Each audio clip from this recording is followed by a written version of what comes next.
Say no more, say no more, say no more. Welcome back to Say No More Media. Tonight, we're doing a live reaction to CU Bus Football, the sights and sounds on Brennan Marion. Honestly, there was so much content put out today. We're doing a lot of live reactions today. Appreciate you guys being here. Of course, I'm going to break down where the team should be at during week 3 of spring football, what's going on through the players' heads, the offensive coordinators, defensive coordinators, where they should be, what they're looking for in week 3. So I appreciate you guys being in here. Hey, tap in the chat. I want you guys to call in a little bit. I ain't going to hold you. I'm going to get straight to it. You feel me? I'm going to get straight to it. How you guys doing tonight? How's everything going? What's the word? How y'all feeling? What did you guys watch today? Hey, what other channels have you guys tapped in with today? Let me know something in the oh, my bad. Who have you guys watched today? Let me know who you guys just got done watching, who you finna watch. You know what I'm saying? Let me know what's popping. What is the word? Again, so I'll open up the lines a little later. I'm going to also, when I do this breakdown right here, I'm going to tell you the story that I have with Brennan Marion. So the story that I remember to him being out here in the Bay Area when he went to Foothill and De Anza. So you don't want to miss this one because I was out here when Brennan Marion was out here and he was really rocking, bro. I ain't going to hold you. All right, we're doing a live reaction to Colorado football. Meet Coach Brennan Marion, Colorado football's new offensive coordinator. Say no more. Let's get to it.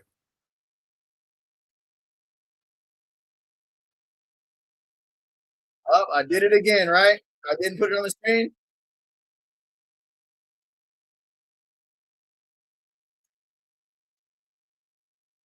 I still did it. Together, we can do really good things here at All right. Yeah, how y'all feel?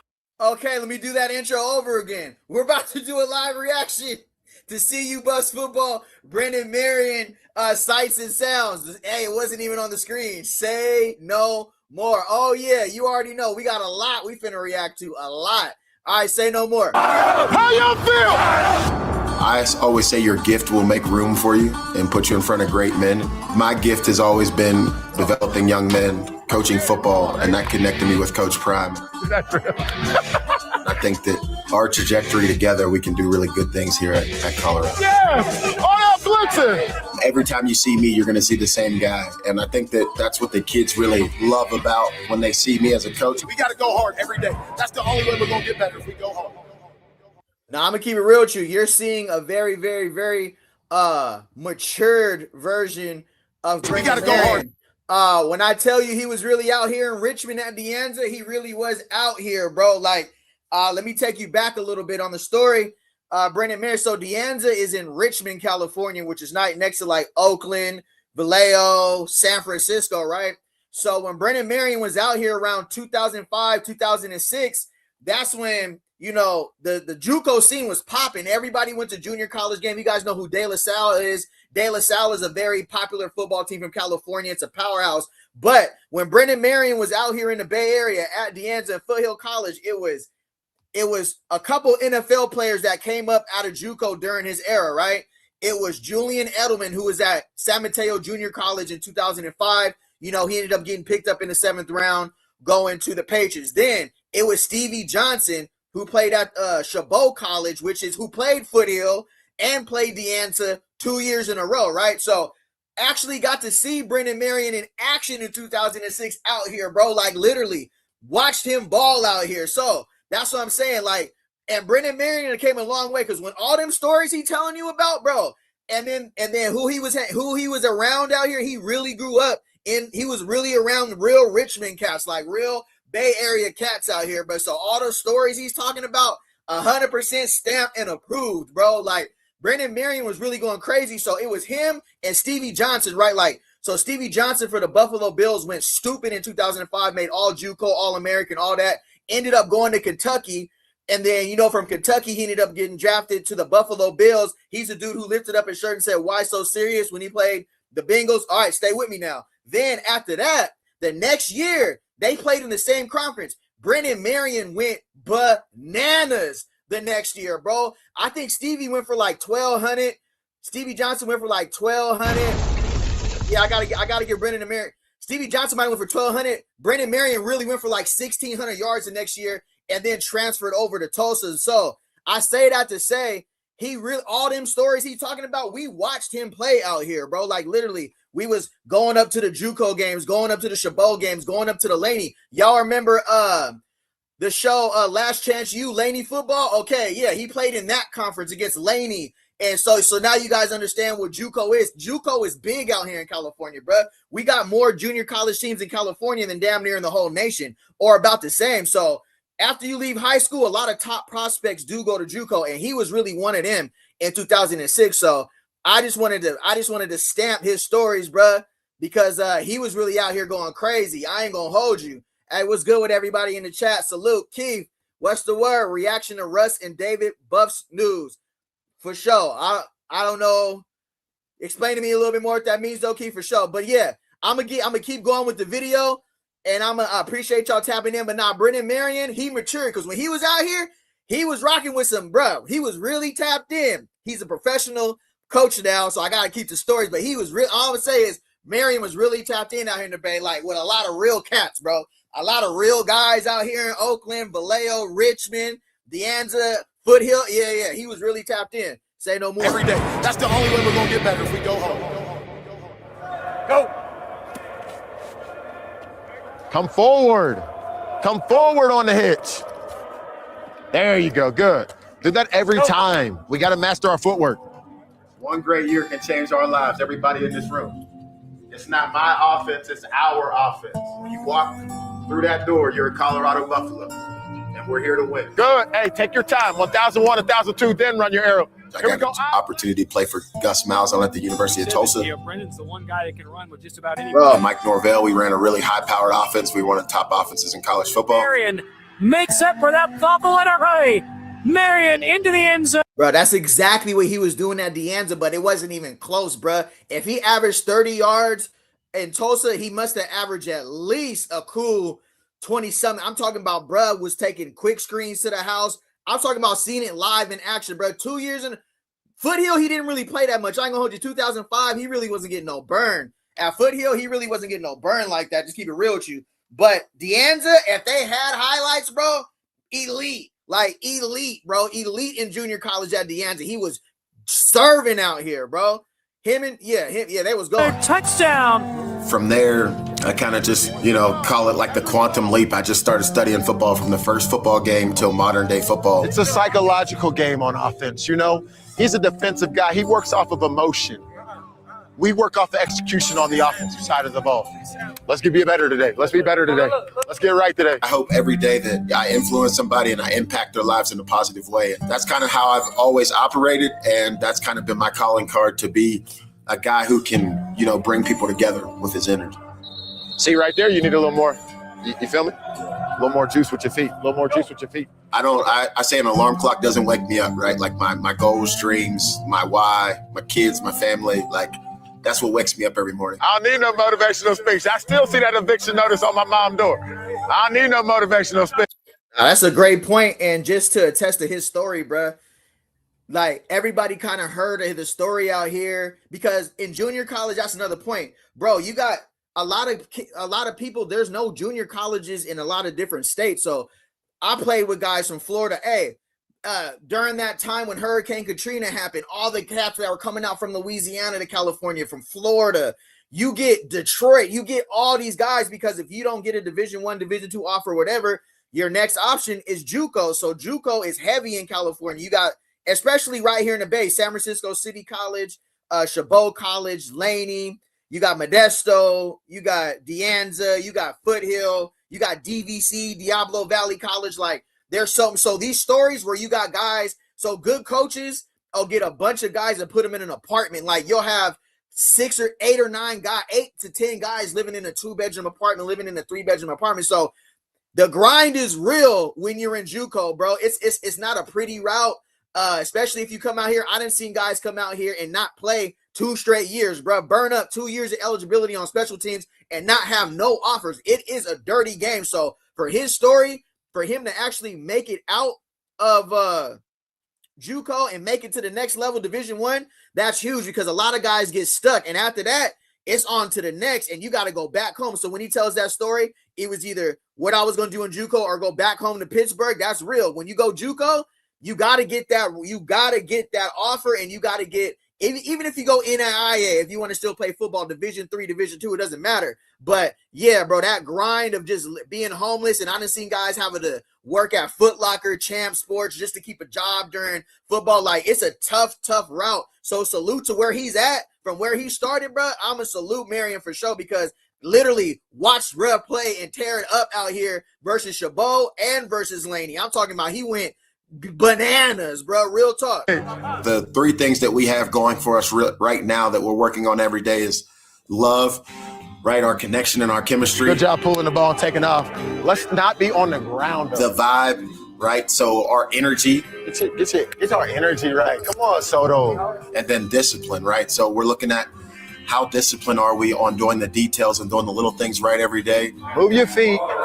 Use your feet. Buckle your helmet. Come alive. Boom, boom. Hey, get your foot behind the line. Being here and seeing like what Coach Prime has been able to do in a short time. My goal coming here, I told Coach Prime, is to make sure he rides around in a white horse every day and make sure that everybody knows that Colorado's on the map and we play winning football and play to a championship standard every day. Salute to Brennan Marion, because that's exactly what he did out here. Indiana, that music is whack. Yeah, it's tough. What's up, Jay Jackson? What's the word? W. Rashid, what's the word? Robbie J, what's the word, fam? Oh, man, appreciate the support. Mr. Johnson, hit the like button. How you doing, Mr. Johnson? Robbie J, what's good? What's the word? What's good? What's up? Mr. Lightfoot, how they doing in the A right now? Heard of some crazy weather in the A right now. Lee Aiken, say no more. What's up, St. Louis in the house? You can find me in St. Louis. I ain't gonna hold you. Nelly was going crazy back in the day, bro. Nelly's really underrated. I ain't gonna hold you, but they gotta put more respect on Nelly's name. Let me get here. Step 037. What's the word? What's the word? I watch Buffs TV. Russ and Dave, Ryan Staubs have some interesting. Oh yeah, we're gonna get to that for sure. For sure. We're gonna get to Ryan Staubs. I don't say it, I just react to it. I don't say it, I just react to it. That's a great point. Okay, appreciate everybody being in here. I wanted to run that, and then I wanted to go over here and really tap in with you guys and really tap in about what's going on right now. Can you guys see that okay? How does that look? Let me see. Should I shrink it a little bit? Maybe I'll shrink it a little bit. Let me see. I might shrink it just a little bit. No. That's too. We're going to go right here. I might take myself off the screen for just a little bit, but listen, this is so week 3 of spring football, what coaches are expecting from players. Week 2 is done now, right? Now we're heading into week 3, right?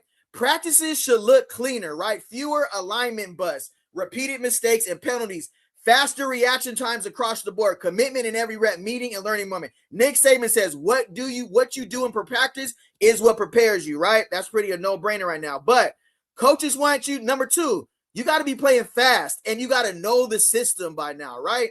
Quarterbacks and leaders must show command, checks, protections, hot reads, hot answers on the spot. They want you in that playbook. So during week 3, we're going to see who's in that playbook, who knows their alignment, assignment, who knows the system. Players should operate without being coached each rep.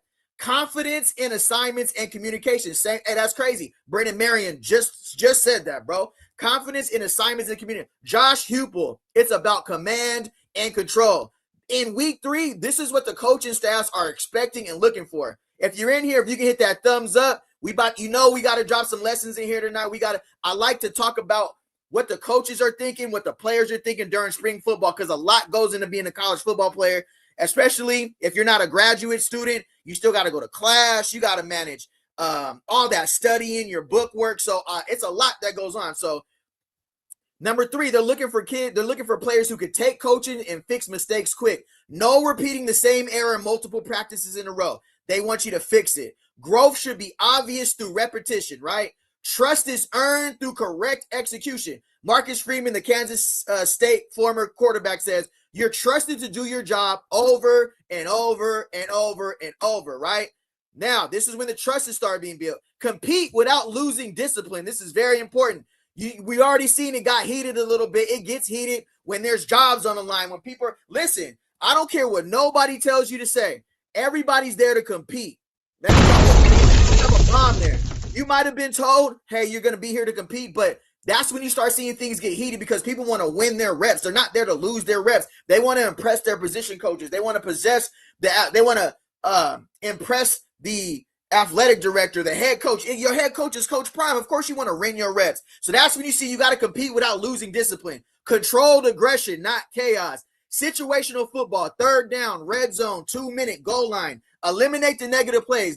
That's where they beat you. Nick Saban said eliminate the bad plays first. So week 3, so we're coming up on week 3, right? Right now the kids are on spring break, but we're heading into installation, turning into evaluation. Coaches are figuring out who can play. Hey, the hype is over. The PFF grades, the who you were the year before, none of that matters no more. But I'm telling you, once you get here, you got that hungry dog that's a returner from last year. You got that hungry dog that's coming over. You got a guy who's 24, 25, 26 years old, should be in the NFL. They ain't caring about that. You either can ball or you can't. They're figuring out right now, are you a developmental project or are they looking at you as a starter? Period. Point blank. So, week 3 of spring football, what great college football coaches are looking for. Can players execute without being coached through every rep, right? By week 3, coaches want players. Y'all can see that? Okay, cool.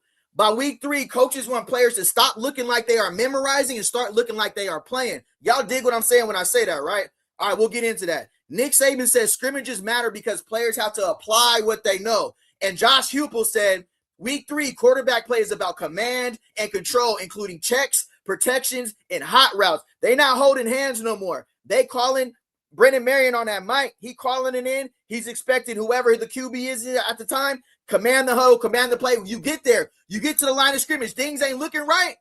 Hot reads, hot checks, blitz. Watch the blitz. You know, the mic's coming, the mic's the whip. All that. Shift the line to protection. The left side, the weak, the strong side. All that is up. And all that is about they're learning a new playbook at the same time too. So give the kids a little grace out there. They're learning a new playbook, but the coaches, they want to know consistency over flashes, right?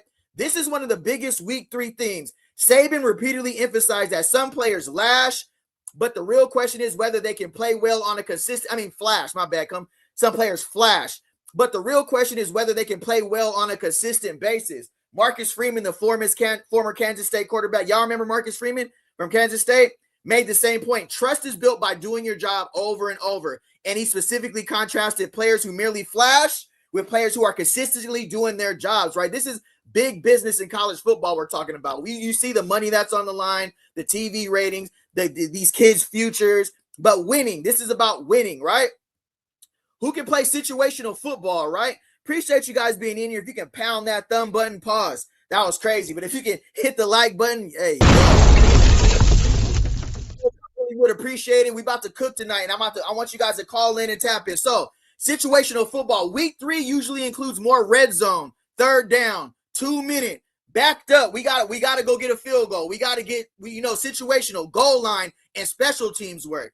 Florida State's first spring scrimmage centered on situational football, especially red zone third downs, and Saban specifically talked about situational decision-making, including knowing when to use your feet and when to throw the ball away during 2 minutes. All this stuff is being evaluated, right?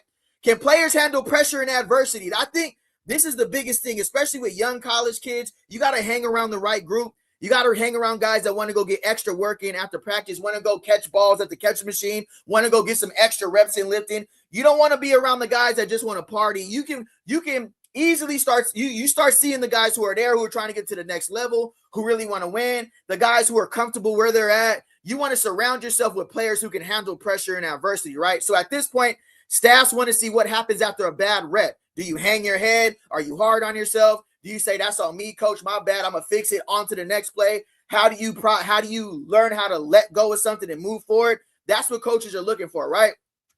Saban said players must be able to respond after a bad play because some young or inexperienced players let one mistake affect the next several plays. So all these are very important points. I'm going to keep it moving. We're going to get to the next live reaction. I got to keep cooking right here, though, because this is on my mind, right?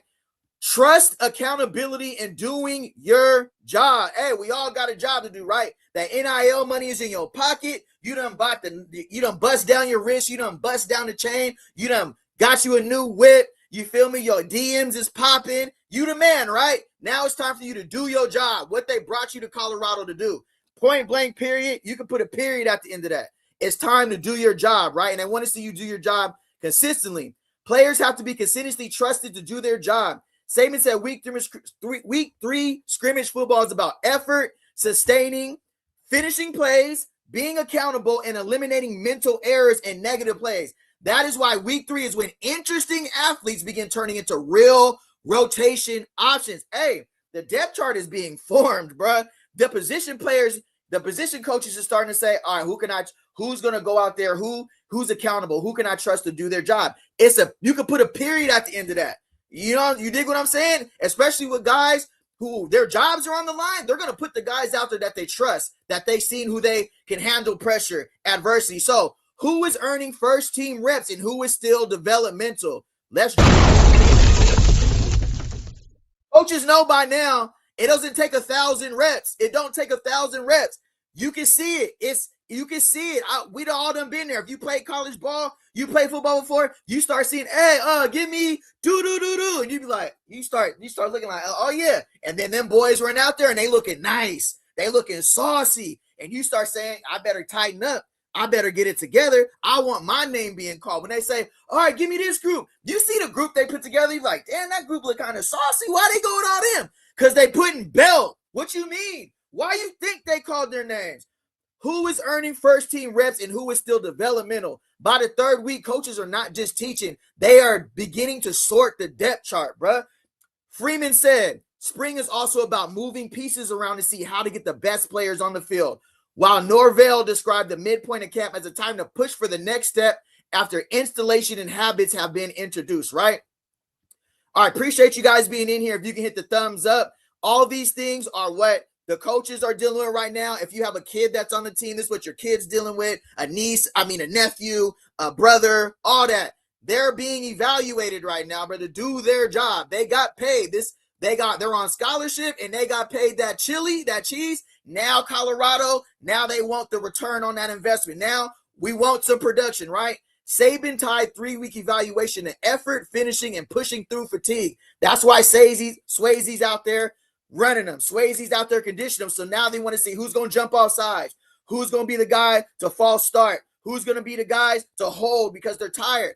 All these things, mental toughness. You see them go through those Marines, those Navy SEALs training. All this is to build mental toughness because that's what you need for a football team. He also stressed that bad plays and penalties can hide the good. So coaches are evaluating not just talent, but whether players can play with discipline and enough toughness to avoid hurting the team, right?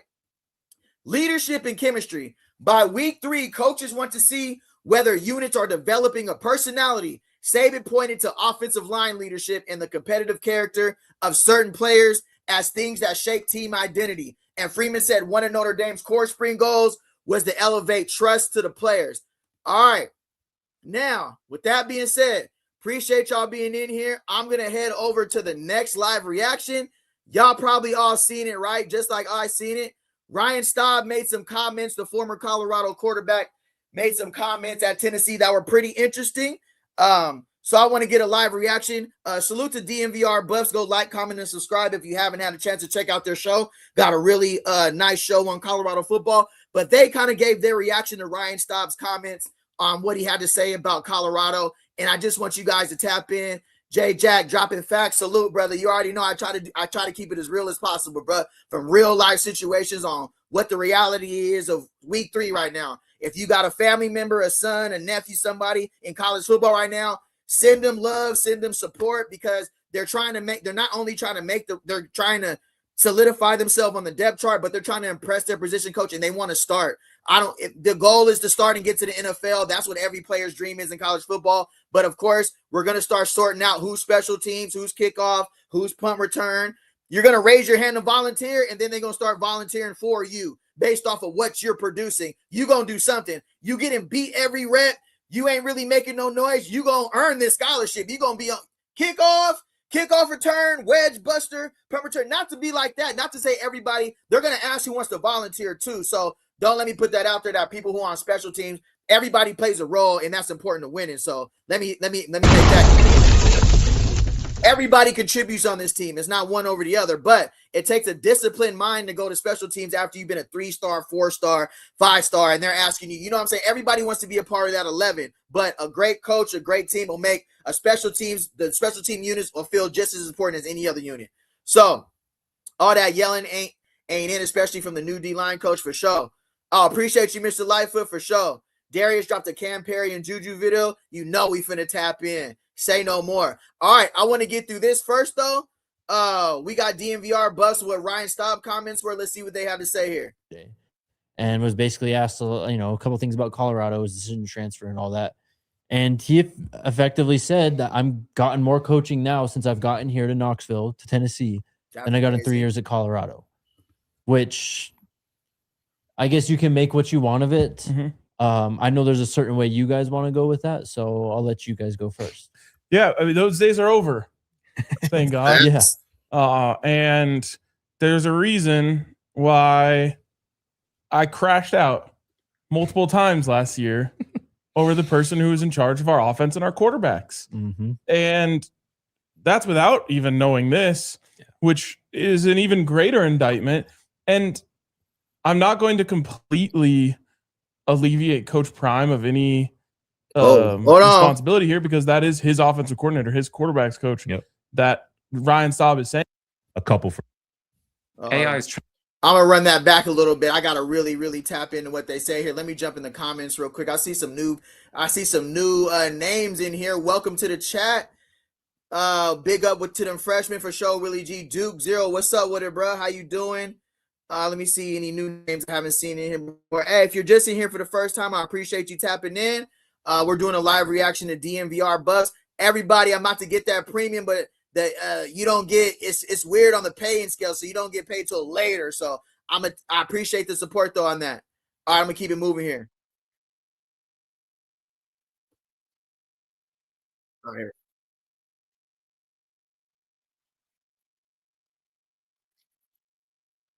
That.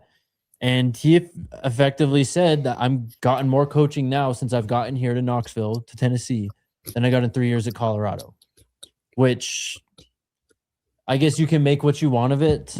I know there's a certain way you guys want to go with that, so I'll let you guys go first. Yeah, I mean, those days are over. Thank God. Yeah. And there's a reason why I crashed out multiple times last year over the person who was in charge of our offense and our quarterbacks. And that's without even knowing this, which is an even greater indictment. And I'm not going to completely alleviate Coach Prime of any responsibility here, because that is his offensive coordinator, his quarterback's coach, that Ryan Staub is saying this about. But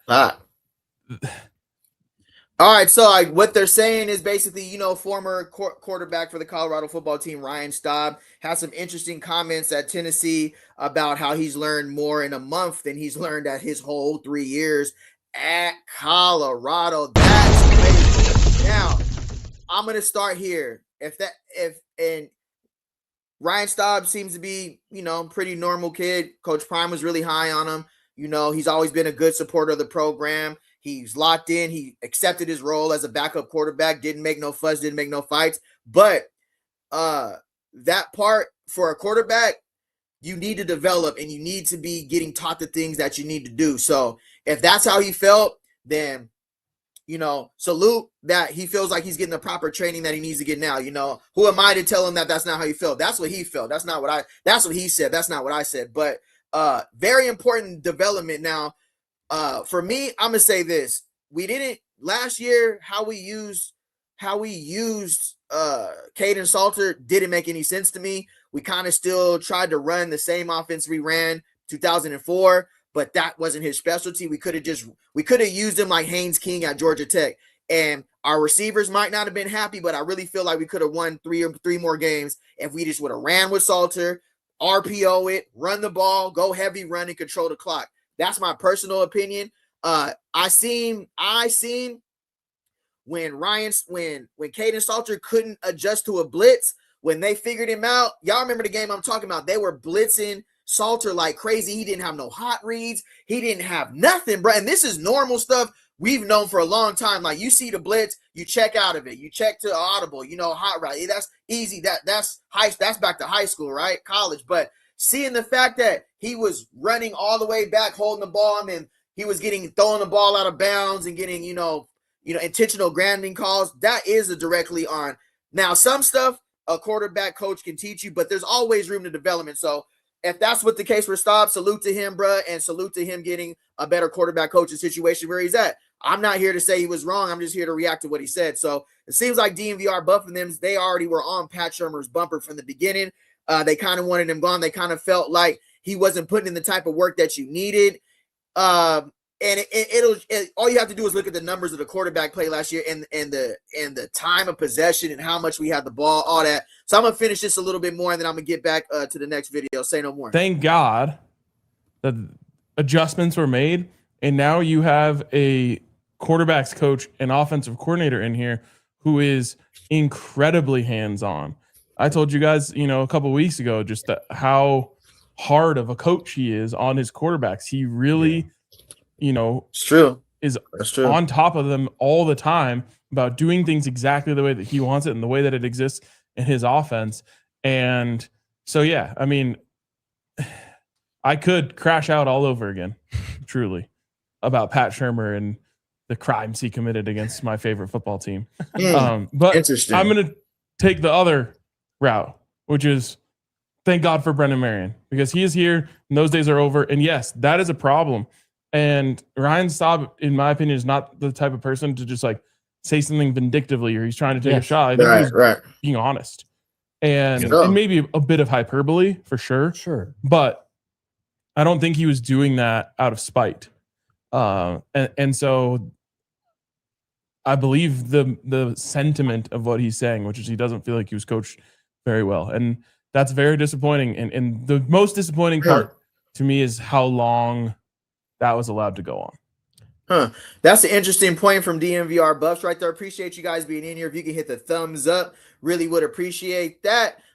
Here's my spin on that. Here's my 2 cents on that. Is that I just don't feel Coach Prime was really sold on his quarterback. I feel like even though Shador was his son, he still wanted to take that walk up the sideline with his quarterback, be able to look him in his eyes, tell him this is what I need, this is what I want.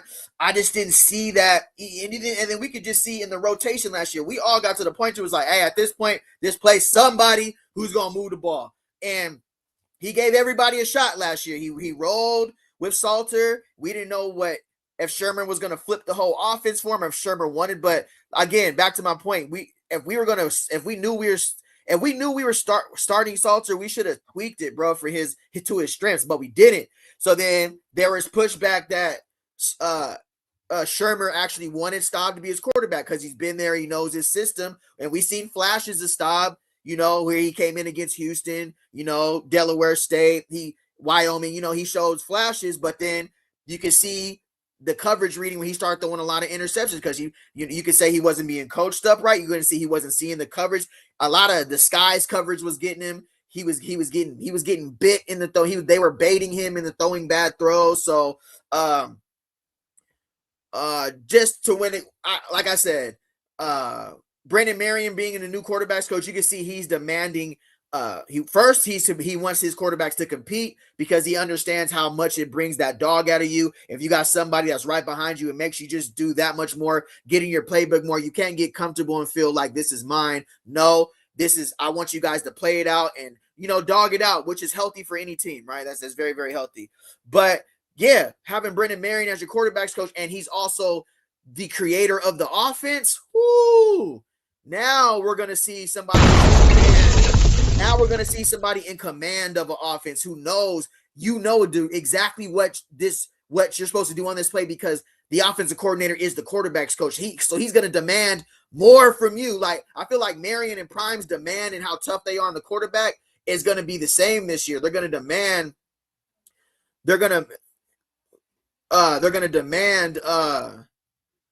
more from the quarterbacks this season, especially when you have a go-go offense from the offensive coordinator who's actually the one that's presenting the offense to you. Oh, yeah. You thought Coach Prime was tough on the quarterbacks. Brennan Marion has already shown, even in the sights and sounds, he's he's gotten on them a little bit more than I ever seen Shurmur get on them. I mean, that might not be Shurmur's personality, but I want somebody who can talk to me, tell me exactly what I need. And listen, if you're not going to do it, what did he say?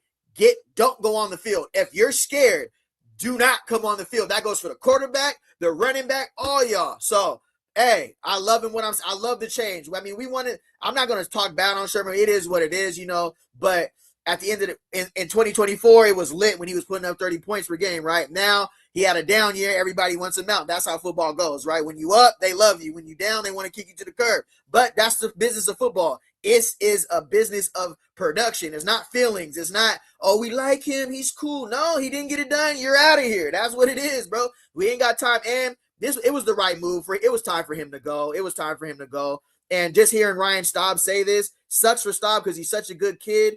And it just tells you that I'm a big advocate in this, and I don't care how nobody feels.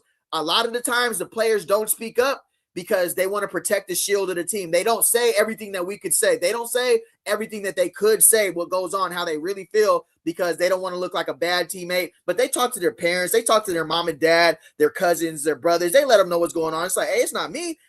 I'm not really, this dude ain't really developing me. I wish I had that college quarterbacks coach. That dude goes ham, gets him the plays, this after practice. We get work after practice. I wish I had that guy. So that happens.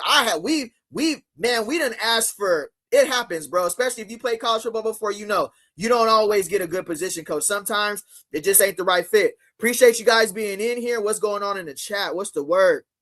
Daryl Grant, CU needs to turn the show down and turn the coaching up. For sure, brother. Appreciate you being here. The lights were too bright for Salter. He nutted up and cried when he got sat down. Hey, Salter did what he could, bro. I just feel like they could have tightened it up. Shedeur had his quarterback coach there for him. Oh man, yeah, I didn't know that. All right, for sure. We're gonna tap in. Especially, I want to call in. I want you guys to call in and tap in a little bit. I'm gonna open up the lines because if you guys are here for the first time, this is a call-in show. I don't want to be up here talking for the whole time. The whole show is for us to commune and tap in with each other and holler at each other, just like we at the barbershop or we kicking it. You feel me, at the game or something. So if you got StreamYard, I'm gonna drop the link. You guys call in, and we're gonna talk about this specific subject right here. Just remember, when you call in, respect Ryan's, respect the topic who we're talking about, respect the chat, and you can still talk and get your point off. Let's just be respectful. All right, if you guys can hit the thumbs up, let's finish to hear what these other guys had to say. Say no more. You go ahead. I just realized I have something else to say about this now, so go ahead. Yeah, I mean, so in the full kind of quote that we're referencing right here from Ryan Staub, he goes, 3 years of college football, I haven't had as much coaching as the month that I've been here. Ooh, that's crazy. And to me, when I heard that, like, my mind went to one person, and that was Pat Shurmur. This is somebody who we had talked a lot about on this show the last year or so. This is something that I had been clamoring for, like, get a true quarterbacks coach in for this team and for that room. And it, I think, highlights, like, let's not forget that Coach Prime he went to Brett Bartolone late in the season. Like, although he was, at least defending Shurmur and whatnot in the public, like, I think he knew based on his moves that it wasn't working. Mm-hmm. And I think based on the fact that Brennan Marion is here now, is further evidence that he knew that wasn't working. Yeah. Right. But still, like, think about the most exciting pass play potentially of the season last year. It was a play where Ryan Staub audible out of. Where he went and did his own thing. Changed the whole course of the season. Honestly. Literally. But, like, that is why we got so frustrated last year. And, like, me particularly about, like, getting a quarterback coach crazy. Because, I mean, straight up, like, the quarterback play wasn't good last year. Yeah, I just peeped that. The quarterback play wasn't good last year. For 250 years. All right, cool. I'm gonna drop the link right here. I want you guys to call in and tap in. I want to hear what you guys have to say on this subject right here. I think this is a great place to hear you guys' perspective real quick. I'm gonna let it play a little bit more, and then I'm gonna drop the link. Actually, I'll drop the link right here, right now. I'll take about 2-3 callers right now. We'll do about 5 minutes. We'll do about 4 to 5 minutes each. I really want you to get your point off, but then we're going to keep moving with the show. So I'll take about 2 to 3 callers right now. If you want to call in and give your perspective, I just dropped the link right here. Here goes the link. If you want to call in and tap in, I have the link right here. If you got StreamYard, I'll bring up, let's come on. You got about 4 minutes. Tap in. I want to hear from you, hear what you got to say. and then I'm gonna get back over here and see to DMVR Buffs. Don't forget to go like, comment, and subscribe to DMVR Buffs. Great show. Salute to them. All right, we're doing a live reaction. Say no more. They're talking about Ryan Staub in his comments, so we had to tap in and see what they was talking about. Regressed. You can argue that he regressed in 2024 after his great 2023 year at Liberty, but he regressed even further last year. And I would argue from week 1 till when we saw him in K-State in the season finale, he looked worse. Absolutely. Wow. And coaching has a lot to do with that. And that is why you bring in Brennan Marion, who is just as much as an offensive coordinator as he is a quarterback coach, who has a history of coaching the position and coaching it at a high level. And when you reap the benefits of that, you get a Haj Malik Williams on campus in that practice who knows his offense, who can speak to your quarterbacks and all the other things that Brennan Marion is going to bring along with it. So, like I said, when I read that quote this morning, that was just the first thing that came to my mind. And I'm glad we don't have to really talk about that anymore, or and we're onto greener pastures, it appears. Okay. We do have 2 callers here. Too Much Drama TV's here. Mr. Johnson, I'm going to bring on Too Much Drama TV first. And then Mr. Johnson, I got you right after. Let me put my questions on the screen here because I had some pre-saved questions. We'll start with what's going on right here with DMVR with the Ryan Staub and comments, and then we'll get to the questions I have for you. All right, bring it to the show. Too Much Drama TV. What's the word, fam? What's good? What up, man? First off, shout out to the Bay. I am Sue Pilo. I didn't know you were from there, dog. Wow. That's yeah, amazing. you already know. Bay Those my boys, man. Baby. Those my boys. All right. Top one for the Bay. Salute to the Bay for sure. Yes, sir. All right. So how do you feel about Ryan Staub's comments on what he said about learning more in 1 month at Tennessee than 3 years he did at Colorado? That's a tough statement coming from a kid who hasn't really been shown that he would just say something like that to say something. You feel me? Well, you got to understand something. Josh Heupel has a high-powered, quarterback-friendly offense, okay? Right. Colorado did not have that at all. Colorado was just out there winging it with what they had. So he has a right to say that because it was accurate. People that didn't even know anything about football could see how bad the offense was and how embarrassing it was. Staub was audibling. He literally – the best play of the season was an audible. And that tells you all that you need to know about what was going on in Colorado, the lack of coaching. And I believe that Pat Shurmur was there to groom Shedeur Sanders to get to the league. Shedeur Sanders had a quarterback coach there. Never once did Shedeur say, hey, man, let me go ahead and put my guy on you and show you what to do. That what's his name? Darren? I think his name was Darren. I forgot his name, but you know who I'm talking about. Yeah. Now, do we know that to be a fact that he never worked with the quarterbacks, or how do we know that Too Much Drama that he never worked with the quarterbacks? Because you would have seen the same cadence that Shedeur had. You would have seen it in these other quarterbacks that have been there behind Shedeur. Okay. We didn't see none of that. Okay, we didn't see any of that. Right. Absolutely. All right. Respect to that answer right there, sir. Okay, so. That was a great point as well. Number 1, how important is spring football for transfer portal players, and does what they do in spring carry over into fall camp? Also, do you feel the depth chart is already starting to form right now, or do you think coaches wait until the summer to really shape it? I think because it's Coach Prime, I think it's all open in the air as far as the depth chart, and that could be a good thing, that could be a bad thing, because you saw what happened with the quarterbacks, you saw what happened when the freshmen weren't playing, and they finally played at the end of the year when it was too late. Woo! Yeah. That's a great point. Too Much for sure. Absolutely. And then as far as spring ball, I'm sorry. Go ahead. Go ahead. You got the floor. As far as spring ball goes, I think spring ball is just as important because remember, none of these kids can transfer. I love the fact that spring portal has been taken out of the equation because now these guys have to play with each other next season. They have to, and they can still pick up a couple more players along the way, depending on how many scholarship athletes they have left. So I think it's great. Absolutely. All right, moving forward here. So, odds makers set Colorado's win total at 4.5. Number 1, are you surprised?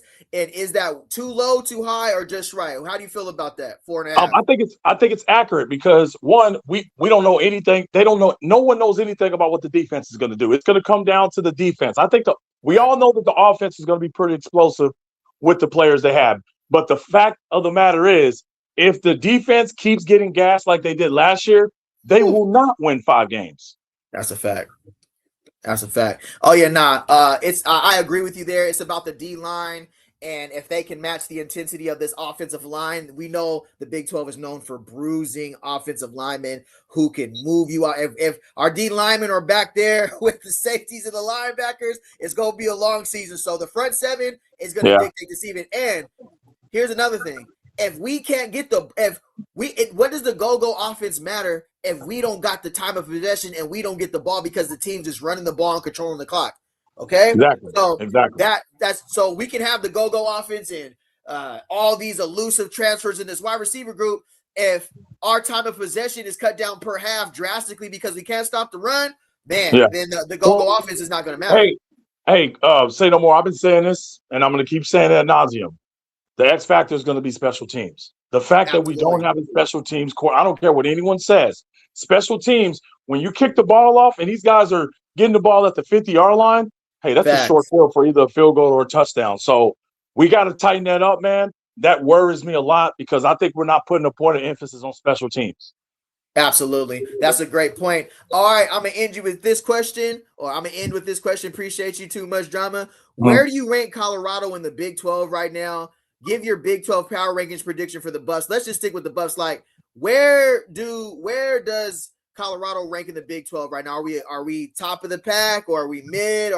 But I know what we did last season. I mean, we were bottom of the pack, unfortunately, after the previous season, almost like a game away from a Big 12 title. But yeah, for this season coming up right now, where do you rank Colorado in the Big 12 right now? I think they're bottom fourth. And that's no shade. But again, we haven't seen any of these players play against other players, okay, in the Big 12. The Big 12 is stacked. I have Oklahoma State as my dark horse Big 12 championship winner, okay? Oh, wow, okay. But, Colorado needs to prove – they need to prove that their defense is going to win a couple of games. I said it in a couple of call-ins not too long ago. Colorado's defense has to win at least 3 or 4 games. There's going to be times where the go-go offense isn't going to be as flashy, because I saw it at UNLV, I saw it at Sac State, where the defense ended up winning the game and not the go-go offense. And it's going to come down to the defense if they want to be middle of the pack or at the top echelon of the Big 12. Absolutely. All right, great point. Too much drama. Always good hearing from you, brother. I'm going to bring on the next caller. Salute to you, bro. Keep holding it down in the chat, brother. I appreciate you, man. Sir. Let's get it. All right, brother. All right, next call. Hey, appreciate you guys. If you want to tap in, I'll take we're gonna go with Mr. Johnson here, and then we'll have another caller afterward. After the next segment, I'll drop the link again. If you guys are here for the first time, if you can hit the thumbs up, this is a call-in show, so I want this is for you guys to call in, give your opinion, talk about your perspective, answer the question honestly. As long as we respect everybody in here and respect who we're talking about, it's all good. All right, Mr. Johnson, how you doing this evening, sir? I'm doing well. How are you? I'm doing amazing. So, first question, how do you feel about Staub's comments about he learned more in 1 month at Tennessee than he has in 3 years at Colorado? How do you feel about those comments? Well, he seems like, he always seemed like a really good young man and stuff like that. If that's what he feels, that's what he feels. But the only thing that I never liked as a player, if you leave your team or, you know what I mean, in this instance, you transfer, whatever happened in the past, leave it in the past. You know what I mean? There's no reason to, quote unquote, try to burn a bridge that even if it's not intentional, it could be seen like it is intentional. But to say that he learned more in a couple of months than he did in 3 years, that doesn't say much about himself. Right. Absolutely. Because like Pat Shurmur or not, you know what I mean? I disagree with a lot of things that he did. But the thing was, he wasn't NHL. I was going to say NFL. He was an NFL coach. He was an NFL coordinator. Some of the schemes that he ran, especially last year, was ferocious. You know what I mean? It was terrible. But then again, you got to look at the race is only as good as the jockeys that you have to perform. And Salter was horrible. He was horrible. You know what I mean? He had an opportunity to really do something great that first game against Georgia Tech, where they had the ball. They had 3 turnovers in the first quarter, and they scored like 3 or 6 points. I can't remember exactly, and then again, he had a chance to win the game at the end to show that, hey man, you know what I mean? I'm that guy, and he didn't show it. Then he put in Staub. Staub came in. He played well. But he was playing. He was horrible against when he had to start against Houston. So the thing is, what happens is a guy leaves a program. I'm happy that he's going to get an opportunity to go to another program, but sometimes you just when you it's like when you leave if you have you break up with your girl, you know what I mean, and you go on Yeah. to a new girl, you don't talk about your old girl, Right. Absolutely. So Absolutely. and there, yeah, that's and you know what the thing is, but you got to for him saying that, Coach Prime's got to take some responsibility for the Right. simple reason. If he's saying that he didn't get much teaching as far as the quarterback coaches, like the previous caller was saying, Shador had his private coach all the time. I'm sure, you know what I mean? Staub could have hung around and just watched or said, hey, da, whatever, to try to get some kind of instructions. But, so that's gotta also a little bit lay responsibility on the head coach because performance dictates leadership. Right, for sure. Okay, that was a great take, Mr. Johnson. Appreciate it. So I'm gonna skip this one here. I want to go to the odds makers for you, if that's okay. Yeah. The odds makers said Colorado's win total at 4.5. Are you surprised? Is that way too low, too high, or just right No, in your opinion? no, that's good because I was going to bet the over. That's good. There you I, go. I hope they had it at 3. You know what I mean? But I'm betting the over. So, but yeah, we don't know what kind of team they're going to have. Everybody's always optimistic before the start of a season. It's like we're all in agreement that the defense has got to play its part. The offensive will be explosive. We presume that fact because of the go and we see the talent. The offensive line is really playing well. I'm seeing guys doubling up on their blocks. I see guards pulling and stuff like that. So I have a lot of, and I see and I like the tempo, the way they're playing with tempo. I like the way also they're using the tight ends down the middle. I like what I'm seeing so far. So in saying that, the defensive line, I just think that our line, you know what I mean? It looks a little small. It looks a little small. So it's that, last year we got ran out the building. You know what I mean? Yeah, Teams, absolutely. teams beat us like we stole something. It was terrible. That's crazy. I ain't gonna hold you. All right. So, how do you feel about do you feel the depth chart is already starting to form right now, or do you think coaches wait till the summer till they really shape the depth chart? How important is spring football for transfer portal players? And are they already shaping the depth chart right now, or does the depth chart really get formed in the summer, in your opinion? So what happens is a lot of times, and you know yourself playing football, coaches already have their charts already. So what happens with during these first couple of weeks of spring, they're starting to see players. You know what I mean? So geez, I didn't think that guy can do this. So things can start be moving around. Also, you made a great point before. It's like what guys are really taking to instruction, what guys have to be coached, what guys are listening to instruction and implementing it in a system that they don't have to be told to do to be repetitive mistakes. What guys are taking on leadership roles. So they're starting this. There was 40 some odd players that came in, so they don't know them. They seen them on film, but they didn't actually have their hands on them. Now that they had their hands on it, and they're starting to see, okay, who's the leader, who can take instruction, who's going to have some kind of initiative. You know what I mean? To go out and go out and do what they need to do their thing. And then some of the freshmen, you know what I mean, are playing really good. So the chart has already been formed, but there's been some moving parts up to this point. All right. Well, this will be the last question here. Where do you rank? That was a great point too, Mr. Johnson. Appreciate your perspective all the time. Where do you rank Colorado in the Big 12 right now? As far as we weren't the only team that got better, and I love all my Colorado, my fellow Buffs fans, but we got guys out there with a very, very big budget, and they spent it very well, and they were already good teams. We are coming off of really a rebuild of a roster budget. We got a new. Lovo came in there. They're kind of looking at how the money was spent last season versus kind of what we got. So, and all of our moves are kind of under a microscope, in my opinion. So, with that being said, in the Big 12, there's powerhouse BYU extreme budget, Texas Tech oil budget. You know what I'm saying? Utah different budget out there. So teams got better too. Like I know we're looking at our guys in the portal, but go look at some of them guys that entered into the Big 12 and guys and teams who they added. Of course, they had their losses as well, but they brought in some very, very good, talented players in the Big 12. So where do you rank Colorado in the Big 12 right now? Right now, obviously we haven't seen any games or anything like that, and I haven't seen any other teams, looking on the web here. But I'm going to put them right now in the middle of the pack.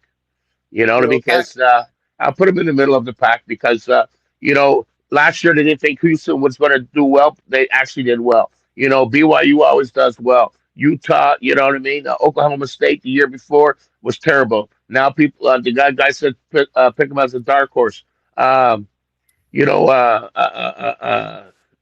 Baylor, we don't know how Baylor's going to do. You know what I mean? There's Right. and you said, and obviously it's going to be very competitive. I think whoever wins the conference is going to probably be like a 10-2 record. Okay. Oh, that's a great point, Mr. Johnson. I love it. Always good to hear your perspective, Mr. Johnson. I appreciate you calling in. I'm going to get back to the show, but I always Thank you so much. And listen, did you listen to Dave tonight? Who is that? He does a podcast to Dave. Are you talking about Dave? Are you talking about Dave Talks Buffs? Yeah.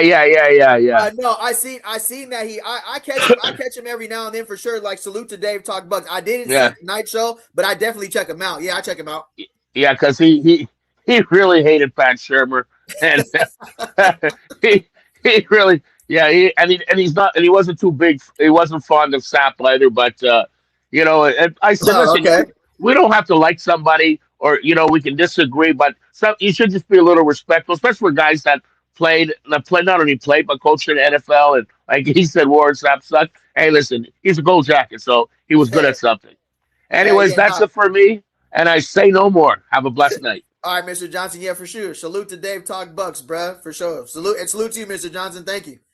All right, cool. All right. Appreciate it. If you guys are in here, if you can hit the thumbs up. I want to finish this interview. I want to hear what they have to say because all these guys on this panel have been, I know Scotty and bruh have been here for a long time. I know these two have been here for a long time, but I think Scotty's a little newer. But I appreciate their perspective. Die-hard Colorado football fans, you already know. So I want to finish hearing what they had to say about that, and then I'm going to continue on with the show. Appreciate everybody being in here.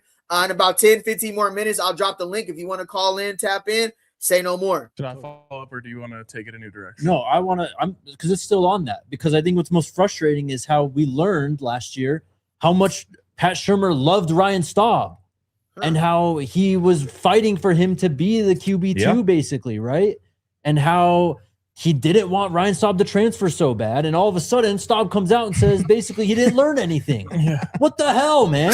Yeah. Isn't that crazy? It's very crazy. That's and what's also crazy is... Not going to hold you. That is crazy, bro. For you to advocate for someone to be your starter and then they say they didn't learn anything, that is kind of crazy, which goes back to my point.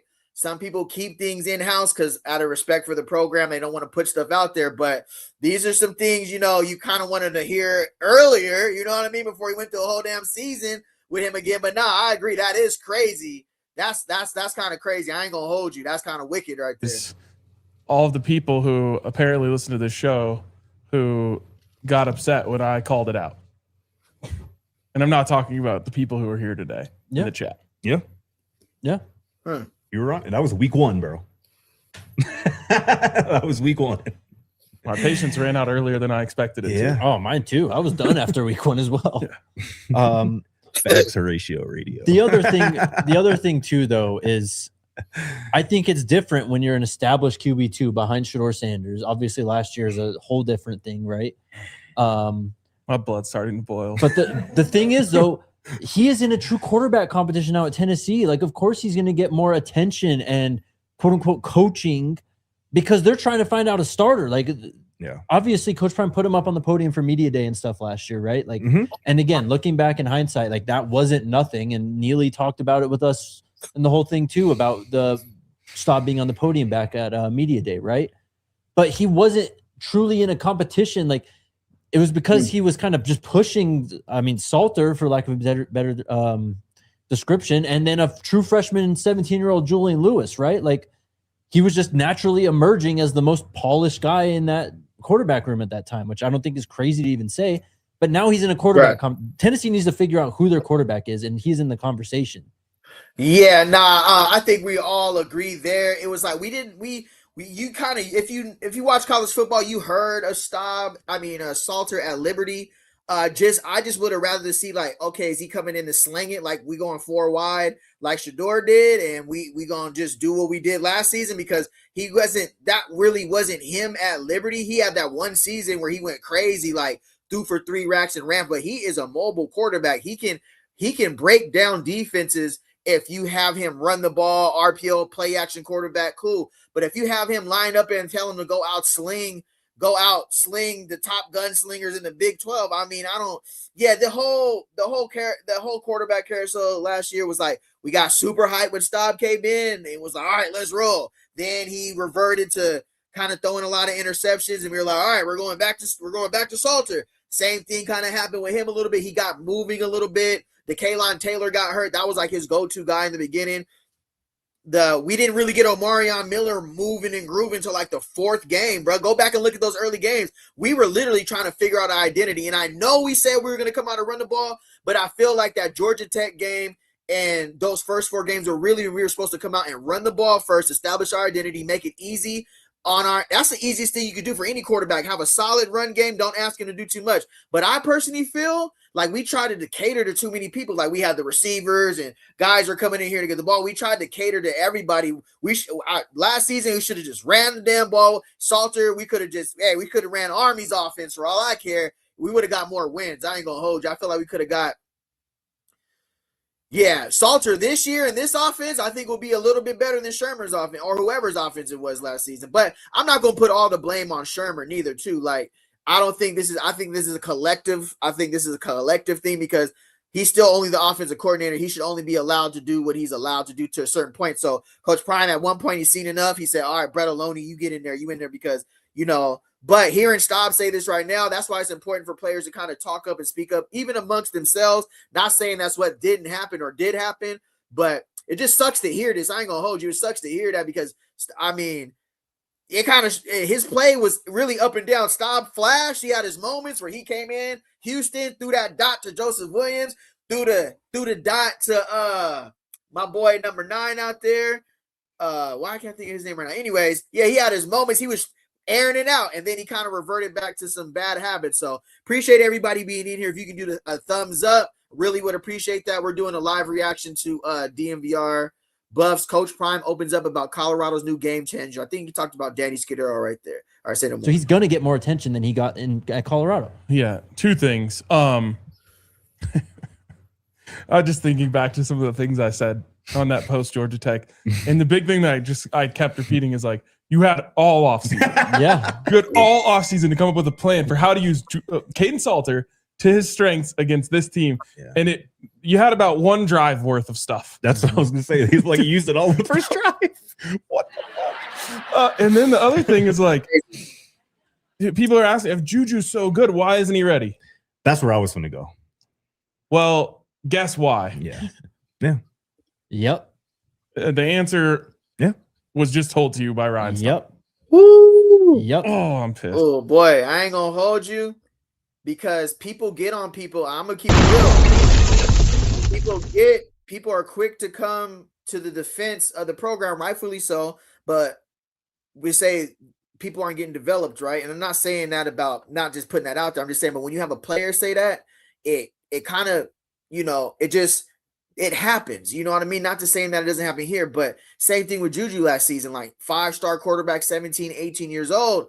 He's committing to a program. His development is most important. If you're skipping a year of high school where you could have got real burn, real put up numbers, went crazy, he still chose to come here because of like development and who the quarterback was and developing everything. So yeah, that Brennan Marion being here and moving forward in the recruiting and everything, that's very, very important that you see that former players, current players, whether they're salty, whatever. I honestly personally feel like Staub don't look like the player who came out there and said that because he was mad and he transferred. I feel like he felt like how he felt. And he was like, man, I got to go somewhere where I'm going to get developed for him personally. I feel like he loved the program. He went out there and gave it all. He was a great teammate. So for us to come down on him after how good he was, I'm not going to do it. Staub was a great teammate. He supported Shador when he was in front of him. He was holding his clipboard, holding the iPad, saluting him. You never heard of nothing. Great locker room guys. So for me to come out here and turn against him because he expressed his feelings, he has a right to do that. And he sounds like he's telling the truth.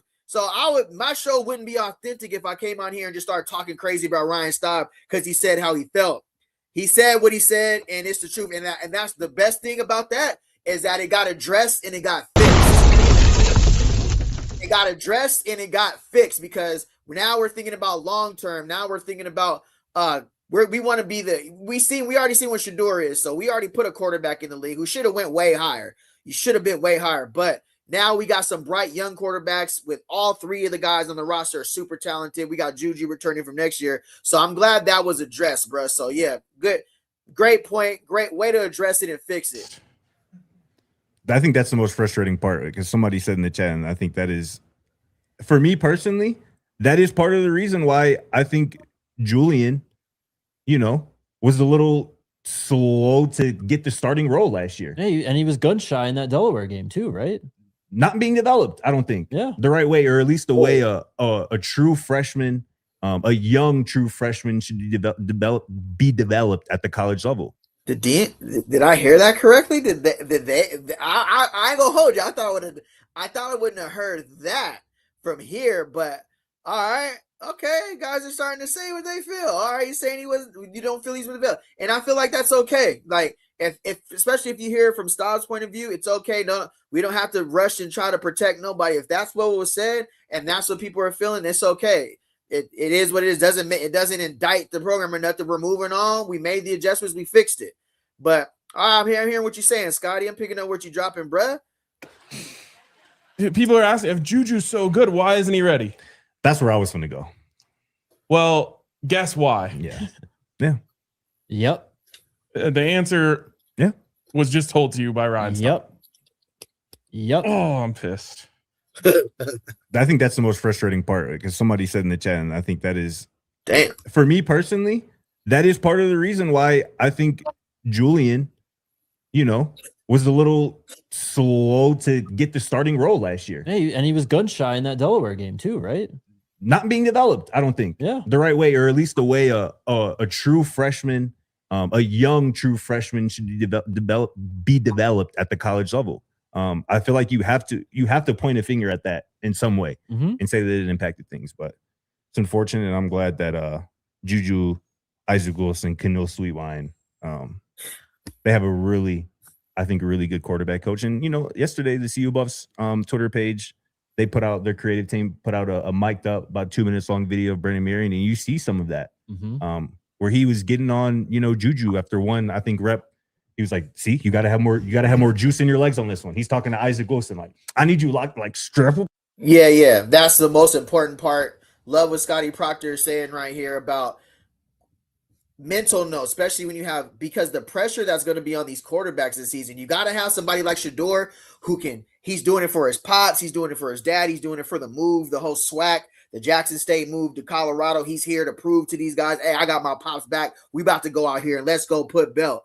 Now, when you got somebody like Brennan Marion, who already brings that dog, that fire out of you, who really is a grinder, but is a smart, intelligent guy with the quarterbacks. You mix that with how Coach Prime ain't playing this year. His patience level is, especially after this, because you see why Coach Prime is moving the way he's moving, because exactly, great points. While he was gone, what's that say you call? While somebody's gone, the mouse will, while the cat's gone, the mouse will play, whatever it is. Like accountability. If I'm not there, can I have the guys who I'm paying substantial amounts of money do your job? Like you're a hungry grad assistant, like you're a first-time coach who's staying late, working with the guys, studying film, going over the playbook, So salute to the changes that he made in the staff. Get guys in there who are hungry. And I'm not saying that this is last season, but by how we shook things up this season, something had to change, and he had to do it, and he did what he did. You know what I'm saying? So appreciate everybody being in here. If you get the thumbs up, I'm gonna finish this take right here because I'm really I haven't heard them talk like this before. So hearing them give honest perspective is actually, I salute to them for being able to give an honest perspective and say what they say. And I love that shows are able to do that. You know what I'm saying? Salute to them, and salute to Staub, and salute to Marion being the new offensive coordinator, and salute to the changes that we made because of what happened last season. That's the most important part. Salute to the changes that were implemented. Your helmet, like just driving your helmet when you get on this field, like he don't play about the details, and that's what you need, particularly at that position, because you need your quarterback not to play about the details. You need your quarterback to get on your receivers. I need you here when I need you here, and he has set that standard so far, and I think he has been a home run. I'm tired of talking about backup quarterbacks too, by the way. What you mean? Huh? What you mean? Let's take a break. Was he talking about? I don't know. Who's he talking about? Hold on, let's drop a bomb right there. Who does he mean he was tired of talking about backup quarterbacks? Hey, the world may never know. The world may never know. But with that being said, I think that's a good transition to go here for me.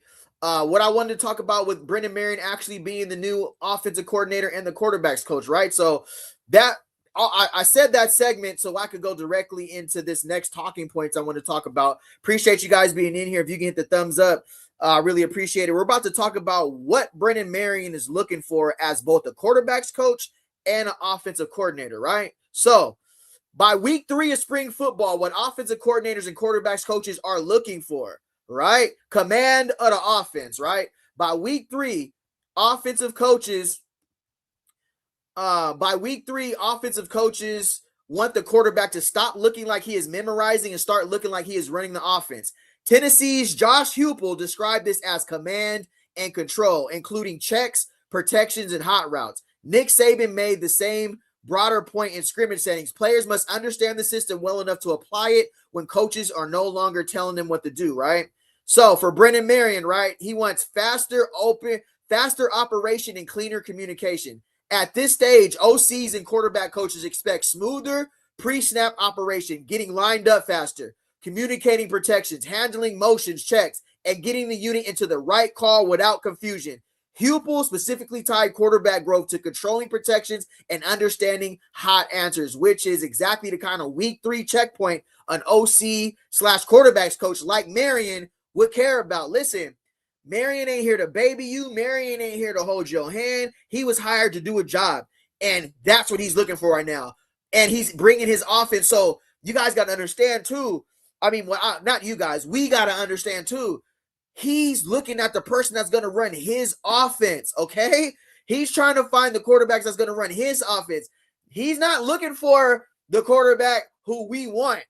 He's not looking for the quarterback who we feel. He's looking back, whoever's going to run my offense, whoever's going to sell the fake like I need it, whoever's going to pull it when I need him to pull it, whoever's going to be able to hit that tight window on the tight end, whoever's going to be able to hit that high read, whoever's going to be able to make that throw. That's who he's looking for. So we're all on the same page. So there's no confusion here.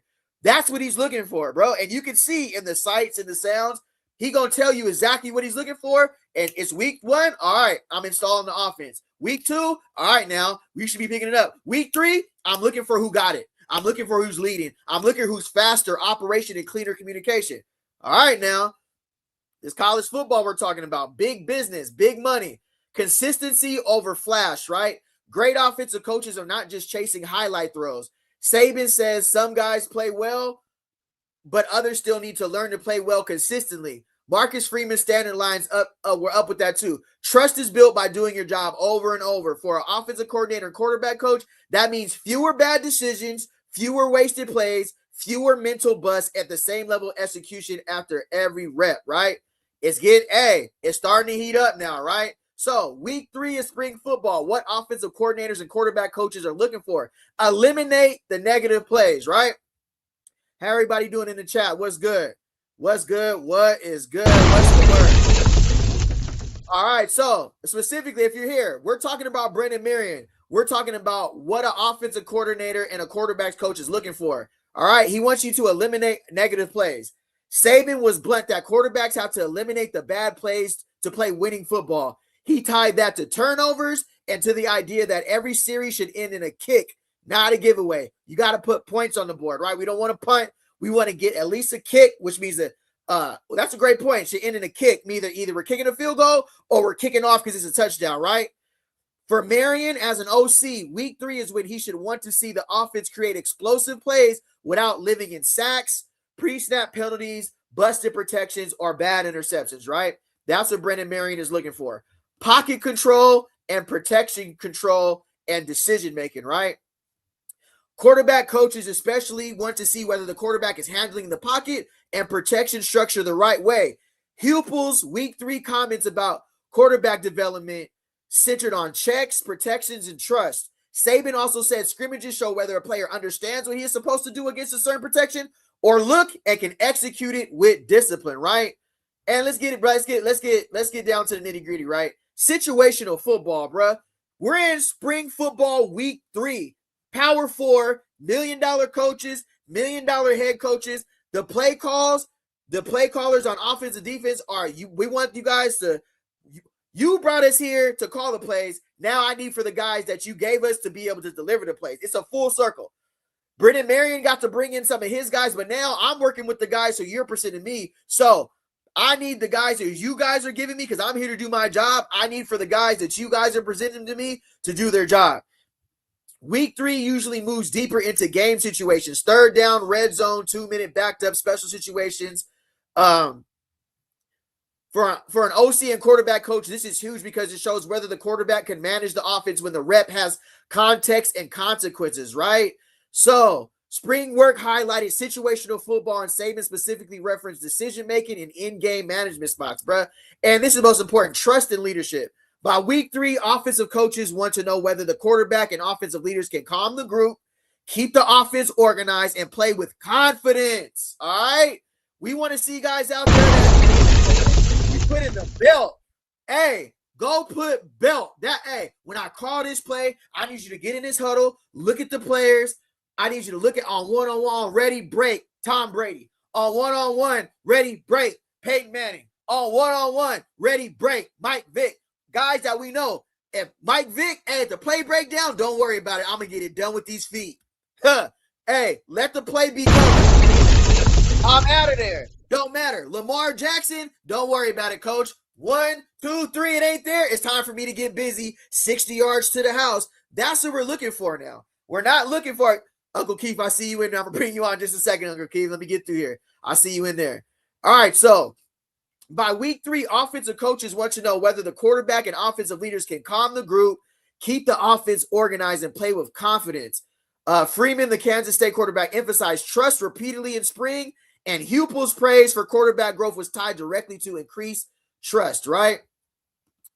All right, let me get through this right here, and then we're going to get back to some reactions. I just want to really get through this point. So, week 3 of spring football, what offensive coordinators and quarterback coaches are looking for?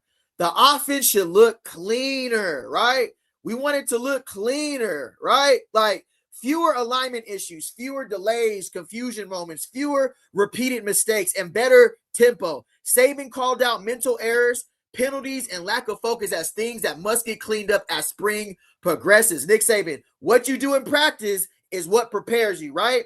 Cool. The quarterback should know enough to play fast, right? Not perfect, but fast enough to operate, communicate, and react with confidence. Heupel's command and control language is probably the best pure quarterback room phrase. So you keep hearing Heupel's, right? So now you know why Ryan Staub is over there praising it. Heupel is a quarterback guru over at Tennessee, bro. If that's Heupel, Tennessee, right? Yeah. So now you hear why Staub is saying he's learned so much, right? I'm not tweaking. Heupel's at Tennessee, right? Hold on before I say something crazy. Heupel's at Tennessee, right? I believe so. Say no more. Don't quote me on that, but I believe so. And if I drop something in the chat if I was correct. All right, so players should fix mistakes quickly. By week 3, coaches do not want to see the same error 3 practices in a row. That goes for everybody, not just the quarterbacks. Quarterbacks, I ain't trying to hear that. Hey, what did he say in Any Given Sunday, Jim Brown? He said, we got a 3rd-string quarterback who ain't going to produce jack nothing. He said, we made this simple, real effing simple. And he threw the chalk. Yeah, any given Sunday. Y'all remember that say? You remember that that scene on Any Given Sunday? He said, we got a third string quarterback who ain't gonna produce jack shit. He said he was talking to the defense. So by week 3, coaches don't want to see the same era 3 practices in a row.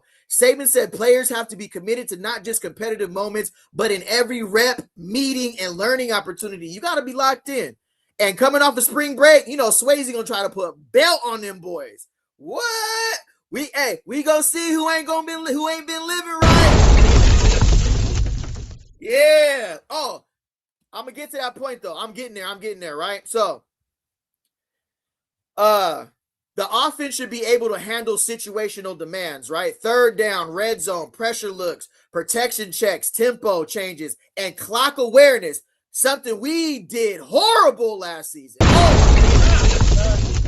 The clock management last season, I ain't even gonna get started on that, bro. Atrocious. We definitely gonna do better in that area. If we clean up anything, we got to do better there. So, and clock awareness should all be improving. That is where OC start learning what they can call with confidence in the fall, right? The offense should be able to handle situational demands. Third down, red zone, pressure looks, protection checks, tempo changes, and clock awareness should all be improving. That is where the OC starts learning what they can call with change, right? All right, cool.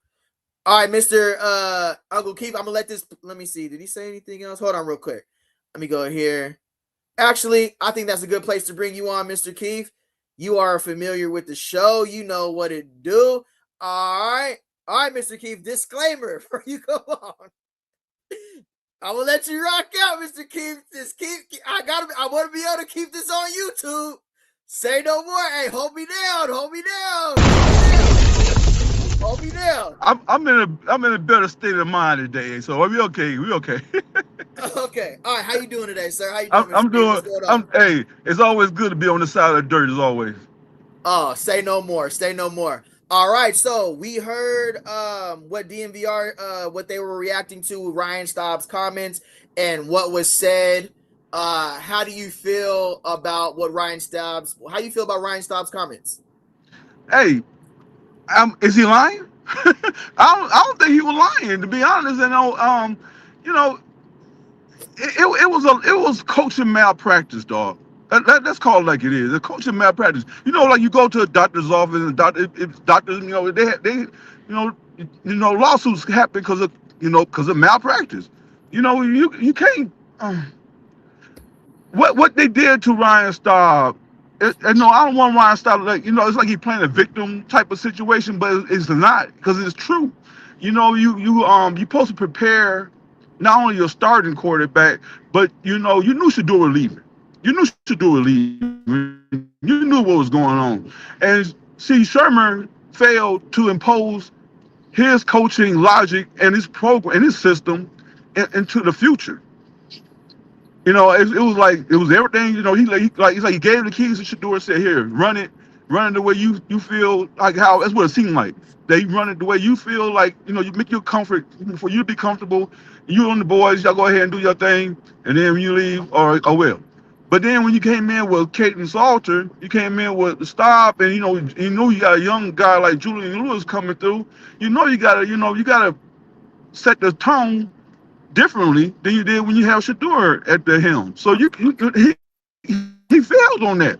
He failed by setting it up for the future of the program. The program crashed and burned because of his negligence. It was negligence, coaching negligence at its best. Everybody want to blame Coach Prime on that, but to be honest, Coach Prime, he got sick, and at the same time he trusted people like Shermer, a two-time NFL head coach, as well as a lot of years as an offensive coordinator. So therefore, he expected his experience and his expertise to kick in and keep the program going.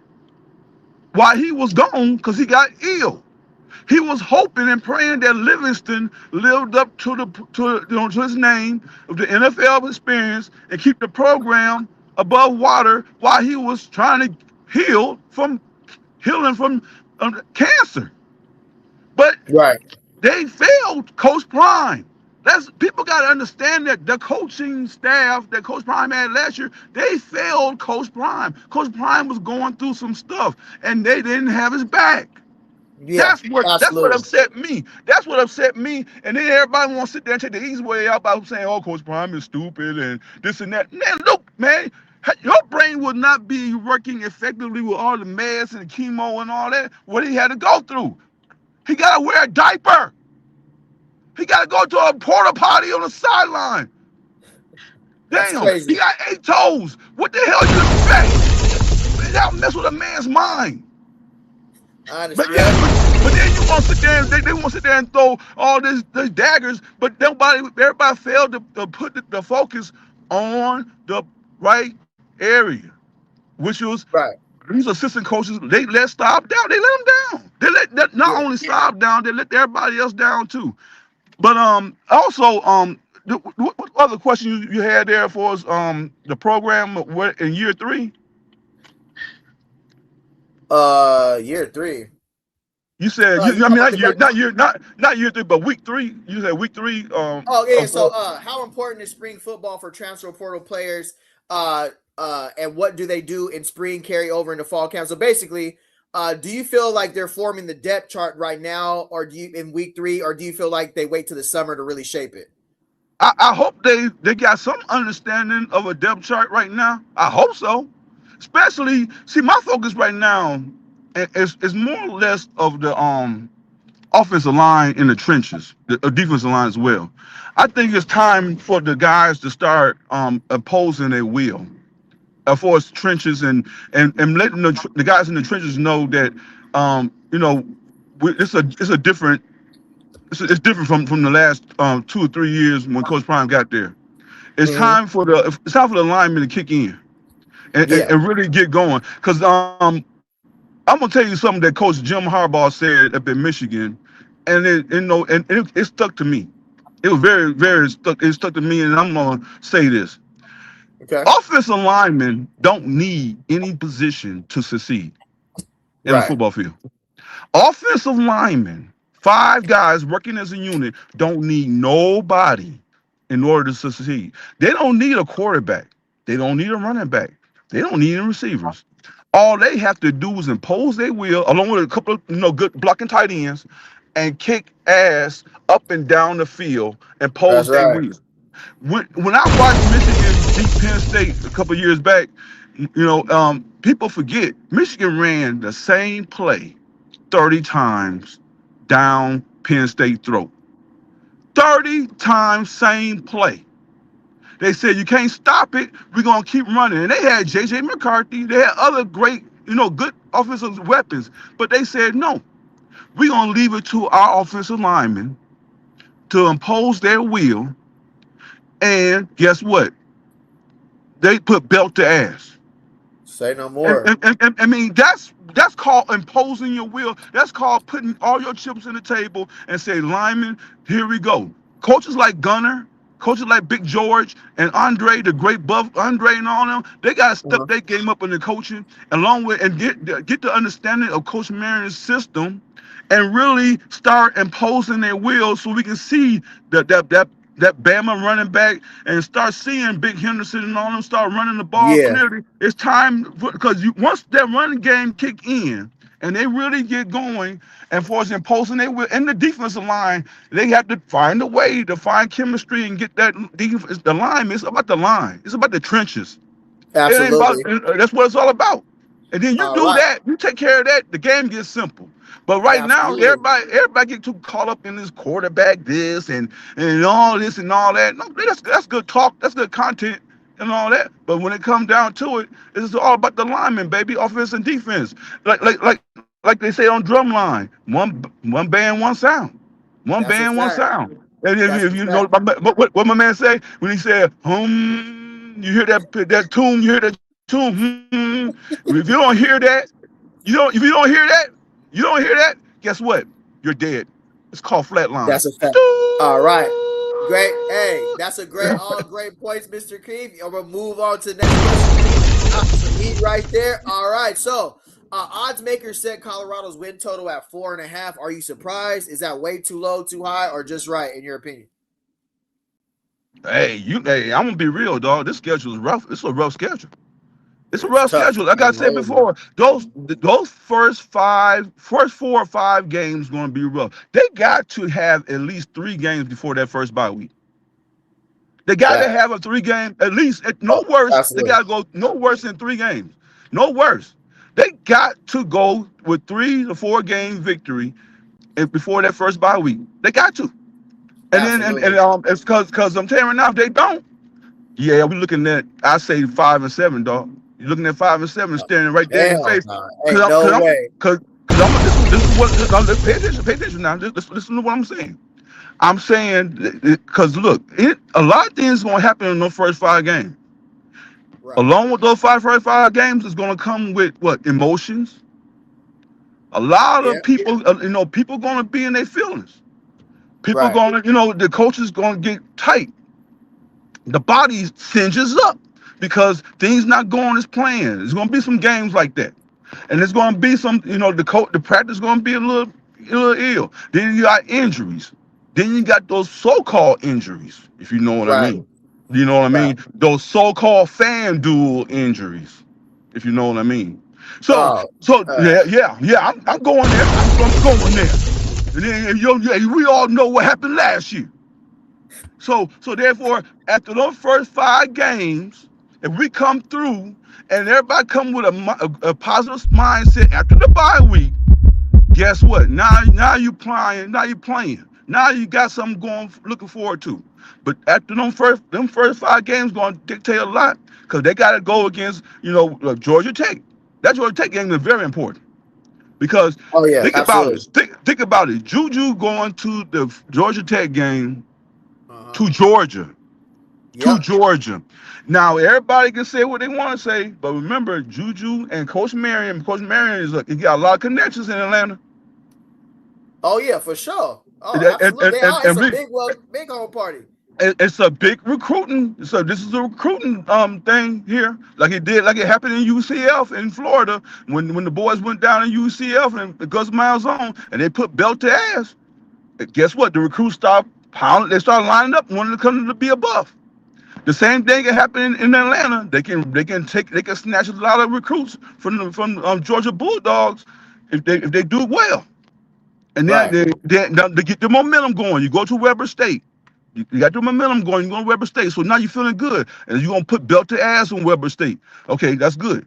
Then after that, guess what? You got Northwestern. Lord have mercy. That's Big Ten country there. You come into Illinois. You going to big country, and that quarterback, Aiton Childs, he was a Spartan. He was a Spartan as well as the Oregon State guy. He's been well coached. He's a dual threat. He's a real dual threat. And he built like Vince Young. I saw him up close. Yeah, I know you're talking about. Hey, he's built like Vince Young. If anybody remember Vince Young from Texas, who beat USC, who beat Reggie Bush from USC single-handedly, yes, that Vince Young. And I'm telling you right now, if you don't come correct, that dude can put 300 on the ground as well as in the air by himself.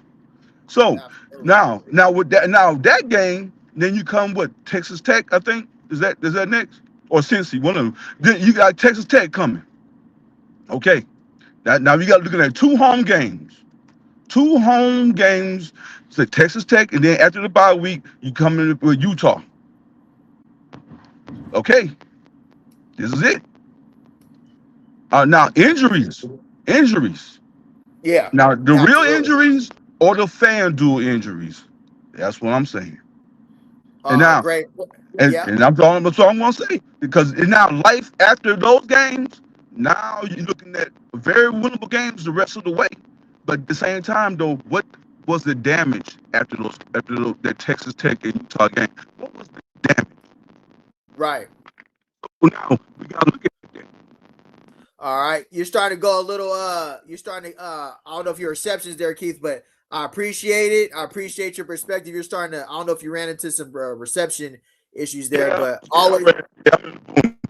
Okay. All right, no worries. I appreciate your perspective, Mr. Keith. I'll see you in a minute. Thank you again. I would drop a bomb for you on the way out. Mr. Uncle Death Row himself, Mr. Keith, absolutely. So that was a great point that you talked about. And I wanted to go over here to Big Benny Football because he covers Georgia Tech. And they're already talking about what they plan to do against Colorado. It ain't no secret. Not even Colorado, but I just want you guys to look at this video real quick. Salute to Big Benny Football. We're going to do a live reaction to him real quick. He covers Georgia Tech. They had a lot of changes over there too. They got some good offensive coordinators that came over from the Baltimore Ravens. So this is the thing, guys. We got our coordinators. We got Marv. We got Brennan Marion. But some of the teams we playing got some new coordinators like that. They like that too. They like that too, and they dialing up. Got a history of dialing up. He was the tight ends coach for the Baltimore Ravens. He's coming down to Georgia Tech, and you pair them with the coach they already got. You know what, Georgia? But I just want you guys to play this video to kind of get you a feel of what we're about to be dealing with against Georgia Tech. Say no more. 6. This is the question that I look to answer today. And before we begin, being said, I love the ball. This is what I forget, that Brent Key is the head coach, and this guy wants to do one thing above all else: run the ball. This is what Georgia Tech has been all about since he took over the program, and I believe that this run-heavy style is actually more potent now than it ever has been for quite some time.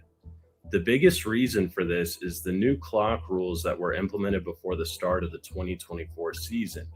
Nowadays, the clock doesn't stop after each first down. It only stops after first downs after the 2-minute warnings during the second and fourth quarters.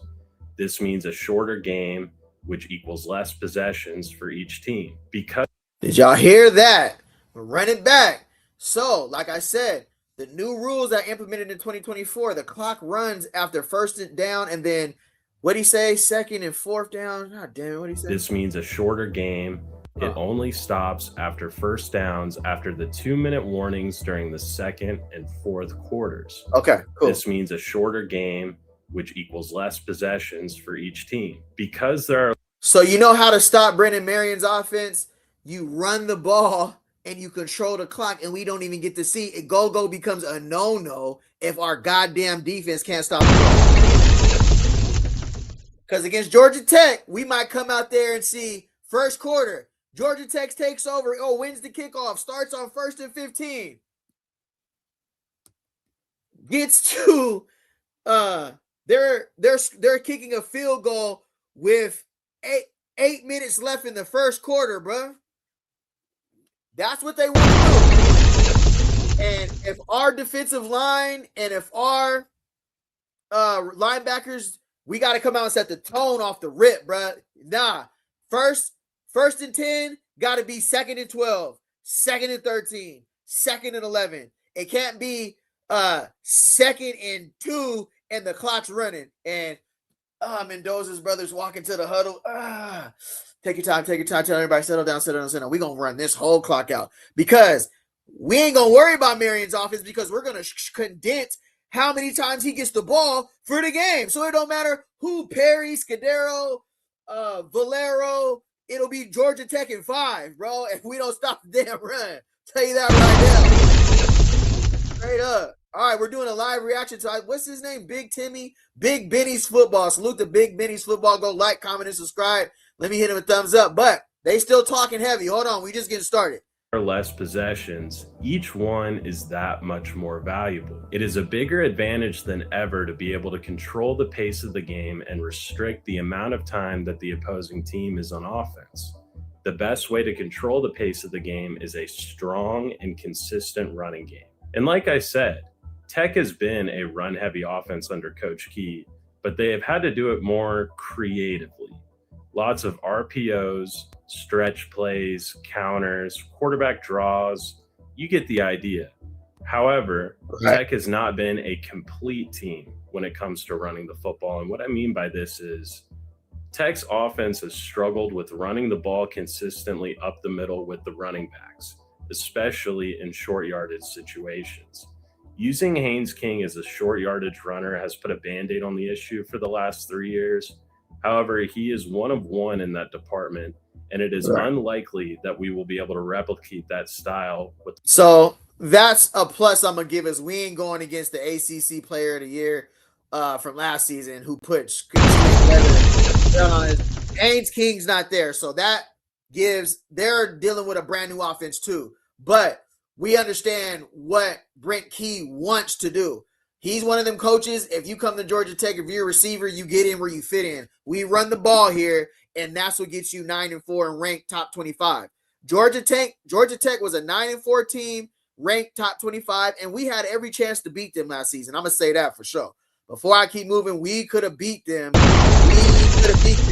But we didn't dial it up. We got 3 turnovers in the first half, couldn't put no points on the board.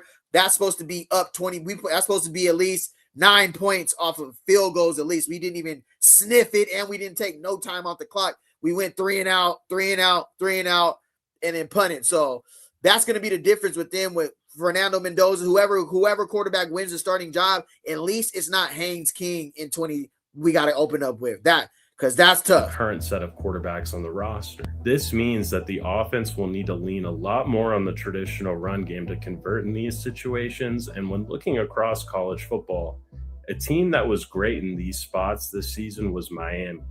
Offensive coordinator Shannon Dawson. That's cool. All right. Nah, that's cool right there. Let me get back in. Let me get in the chat real quick for a minute. I just wanted to share that because I think that's important to understand what they're trying to do in when we face them. They're not trying to see Shermer's offense. I mean, they're not trying to see Marion's offense at all. Matter of fact, we're going to try to limit you guys' possessions to the max. To be real with you, we don't even care about Marion's offense, because we're going to try to limit how many times we see him on the field. So yeah, it's all about running the ball, and it's all about us stopping the run right now. So I wanted to go back here, right? So just the kids are on spring break, right? So right now there are players who stayed on campus, who stayed in Boulder. Some guys are trying to get ahead of guys on the depth chart. So I believe if somebody's in there in Boulder, excuse me if I'm wrong, but usually during spring break, if you stay in Boulder, let's say you don't go home, you don't go back to your respective state, some guys stay there, they get weight room access. Players who remain on campus commonly still have access to athletic facilities like the weight room, but the workouts must be voluntary if the period is outside countable activity limits. NCAA rules allow voluntary strength and conditioning work at the athlete's request, right? The training room and rehab sports medicine. Schools often continue providing medical and rehab access for athletes who are recovering. So the kids who stayed in Boulder, not everybody went home. Some are getting in that work. So salute to those guys who are still in Boulder getting in work now. I'm not saying that you can't go back home and get that work, but we're going to see some guys stayed in Boulder. They're in the weight room. They're working out. They got Swayze. They're, hey, Swayze, can you work me out outside? Pause. That was crazy, but they got Swayze working them out. They're trying to gain that advantage. They trying to get every little edge they can get. There's some seniors who like, this is my last shot. I ain't going on no damn vacation. I'm trying to win this starting role. I don't care about home, mama. I'm going to see you in a minute. I'm here. Hey, open that weight room up for me. Hey, let's get some running in. Let's hit the hills. They getting in that work in. So voluntary conditioning. They still get them 3 meals a day. They still can go see Chef Solomon. Oh my God. They can go see Chef Solomon in that kitchen. They still getting their place. A lot of players who still live on campus who didn't go home. So you got a lot of players who stayed home. They can they have access. They didn't go home for spring break, so they kicking it, right? So what college coaches expect from players, right? That part depends on where the team is. So what I want to say. So while the guys are on spring break, right? Coaches expect things. Coaches still expect maturity, even if activities are voluntary, even when former accountable activities are off. Coaches still expect players to handle recovery, nutrition, body weight, sleep, classwork, all that. So I thought it would be great, because don't you guys just love a little 0 to 60 before you end the night? Hold on. Don't you want to hear what Big Matt had to say when he reacted, him and Bailey? Hold on, let me refresh this real quick. I just did all that. Hold on. I just did all that, bro.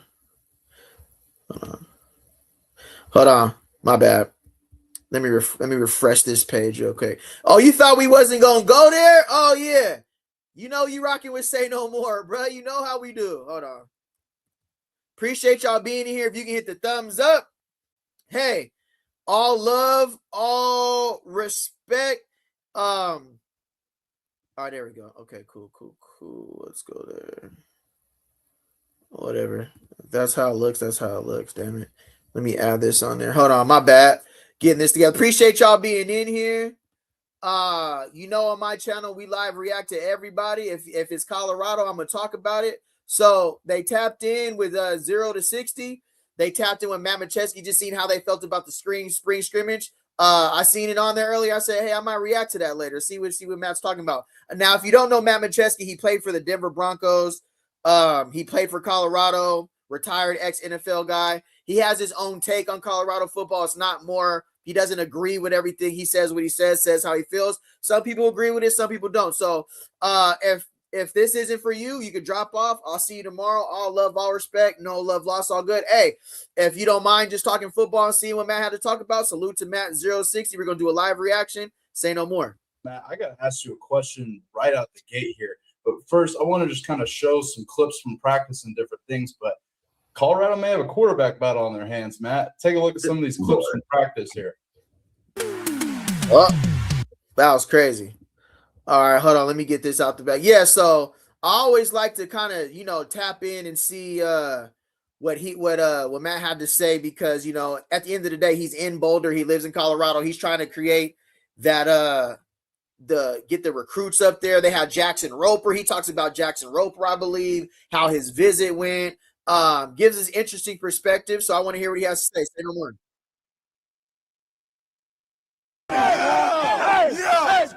Hey, protect yourselves, love yourselves, and keep getting better every day. This is not no break. Hey, baby, 3, 1, 2, 3, Let's go, man. D, you see that boy? He that one. Point the camera at that boy. He that one. So Preston Ashley's talking about Isaac Wilson. He's that one. I mean, he's certainly got a lot of love within that building. I think he's been making plays in practice, Matt. Here you see a throw here hitting I think a Scudero up the right sideline there. FBS leader in receiving last year. That was a hell of a throw by Isaac Wilson here, Matt. We see several plays of Juju in practice. Hey, I ain't gonna hold you, bro. Hey, facts, bro. That Swayze comment, crazy work. That's on me, y'all. That's on me. Great catch in the chat, though. That was crazy. I ain't gonna hold you. Different things. But the swirling rumor I keep hearing around Colorado is there may be a quarterback battle on our hands here, Matt. Where are you at with all this? Is there really a shot that Isaac Wilson could start over Juju? I mean, here you see an impressive throw by Juju there we showed last week. But where are you at with this quarterback battle, so to speak, in Boulder? So you're asking, do I see a world where Wilson could start over Juju? Yeah, of course I do. Especially with how crazy the quarterback competition rotation was last year and how Coach Prime doesn't do things, the way everybody else does. So he's on his own timeline. So yeah, absolutely. I could see Isaac Wilson starting 100%. I could also see Juju starting 100%. So this is what you want from spring ball. It's, competition is what they want. I liked this move when they brought him in. You got to separate the last name because some people just kind of disregard this kid because of his last name, which is crazy to me because his brother was the second pick in the draft. He wasn't like a scrub. Yeah, that is crazy, bro. Like Zach Wilson was the second pick in the draft. You go back to Wilson's, his profile coming out of high school, Elite 11 quarterback. He really wanted him once, and I think it's a good thing for somebody like that as a security blanket, but what happens when somebody that comes in there who's just balling? And I feel like what we're all seeing right now is just something that can't be ignored. And you wouldn't be doing Isaac Wilson any justice if you just tried to ignore it because, this is Juju's team.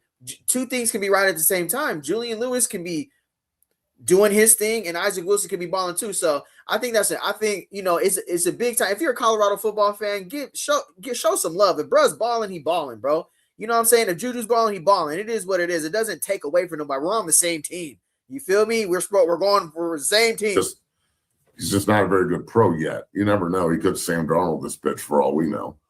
But Isaac seems like he's got a live arm and he's taken a lot of shots, when he did play, he was in and out of rotation the same way with a crazy quarterback situation at Utah. And I think he grew from that and transferred to CU, and we'll see what we can see. But I like the fact that there's open competition, dog. I think that's awesome. So everybody needs to be pushed. And I don't see a world where if you're a competitor and a great player like Juju is, where he gets worse from all this push and competition. Like, it's only going to bring out the best in Juju as well. So I think both of them have the potential to be really good players for CU. And, I like the fact of what I'm seeing on film here, where they're pushing the ball down the field as much as they are, because they have elite receivers. A lot of people are speculating that they're going to. I agree there too. Like, a good push ain't never hurt nobody, especially when you've seen, come on now. We've seen Oklahoma, who is Spencer Rattler and Caleb Williams, right? We've seen it. Alabama, countless years. How many running backs are on the roster of 5 stars? How many wide receivers are 5 stars? How many wide receivers came out of Ohio State? How many wide receivers? It's all competition is going to be anywhere you go. And if you're a competitor, you're not looking for anything to be handed to you. What you're looking for is for a coaching staff to believe in you and say, hey, go out there and show everybody, separate yourself so much that there's not even a question who's who. That's what, and if Julian Lewis is who we all think he is, a 5-star quarterback, that's what he's going to do. As it goes on, he's going to separate himself from everybody else, and then everybody else is going to fall in line. Now, Isaac Wilson's job is to come there and show everybody who I'm saying you are, and you guys brought me in here to compete. That's what you guys told me, right? You guys didn't tell me. I didn't sign up in the portal to come to where I had no chance of starting. I didn't sign up to be a backup.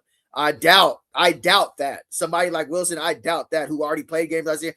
I believe that he was told you can compete. May the best man win. And it's going to help, bring along our 5-star true freshman quarterback. He's still a freshman.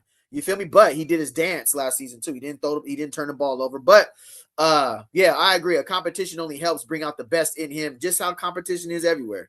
If you guys are in here, I appreciate it if you can hit the thumbs up. If you're still in here, we're rocking about 2.5 hours. As you can see on my channel, I will cover everybody, bro. I don't discriminate. As long as it's not too crazy, nobody's talking disrespectful, then that's when I'll draw the lines. I ain't going to do all that. But if they're talking football and it's something I can extract from it, it's something I can talk about, I'm going to talk about it. You feel me? So if you're looking for a channel where I cover multiple different places, welcome to Say No More, bro. You might catch me everywhere, bro. That's just what I do because, I feel like some of these voices in Colorado literally have a voice. They've been there, done that. Some people have been there, done that, know what they're talking about, know about offensive line. Somebody who played 6 years in the NFL has a little bit of knowledge about something. Now, he might not agree with everything that you want him to agree with, and that's okay. It's 9 billion people on earth. Not everybody's going to agree, but I think he knows a little something about offensive line and defensive line, seeming that he played 6 years in the league. I'm just saying. I'm going to listen to Matt before I listen to somebody off the street trying to tell me about D-line or O-line. I'm going to tell you that much. If somebody plays 6 years in the league and then you try to tell me, I'm like, I think I'm going to listen to bro. I think he might know a little bit of something about it. You feel me? Say no more. Have their first 1,000-yard rusher. I want our first 500-yard rusher before we can get a 1,000-yard rusher. Exactly. But I'd love to see that too, obviously. You're more physical, the better. That's something that we've really struggled with in the Coach Prime era, to say the least, on both sides of the line of scrimmage.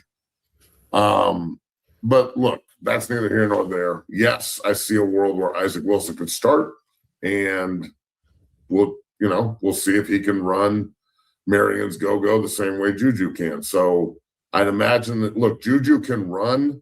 I don't know about Wilson. I saw him running for his life a lot, but I don't know if I saw him running in a scheme consistent to like offensive play. So right. Yeah, man. I think it's a good thing. The more competition, the better, especially in the transfer portal era where some guys are promised stuff. It doesn't seem like Coach Prime plays like that. He doesn't do the I promised you this, promised you that game. Even with his coaches, like. How y'all feel about that statement? I feel that that's true. I don't feel like Coach Prime is telling anybody, especially after last season. He said, don't get too comfortable. Hey, Chef Solomon better not get too comfortable in that cafeteria. Hey, if that salmon and them lamb chops ain't coming out right, you could be in the portal too.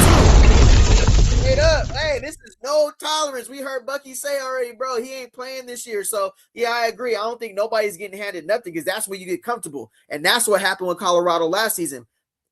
Players got comfortable. Coaching staff got comfortable. Everybody got too comfortable off the 9-4 2024 season and thought it was sweet.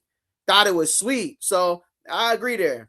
And if this is my first time watching this dude, I wouldn't think anything other than he's just talking about football. So, I'm waiting to see if there's something that, because you hear a lot of rumors and people say a lot of stuff about people, but sometimes you gotta look for yourself. And I'm waiting for something crazy to come out of his mouth that's insane. You feel me? So far, he just talking about football and what he's seen. I ain't seen nothing crazy.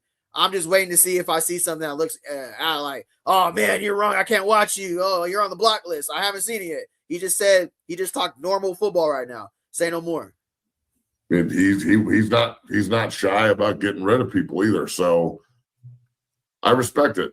So we'll see what happens in this situation. There's nothing promised and everything's got to be earned. And I guess if Wilson's playing better, then Wilson will get the reps. If Juju plays better, Juju will get the reps. So I don't see how it's a bad thing in the spring. We'll see what happens throughout the summer.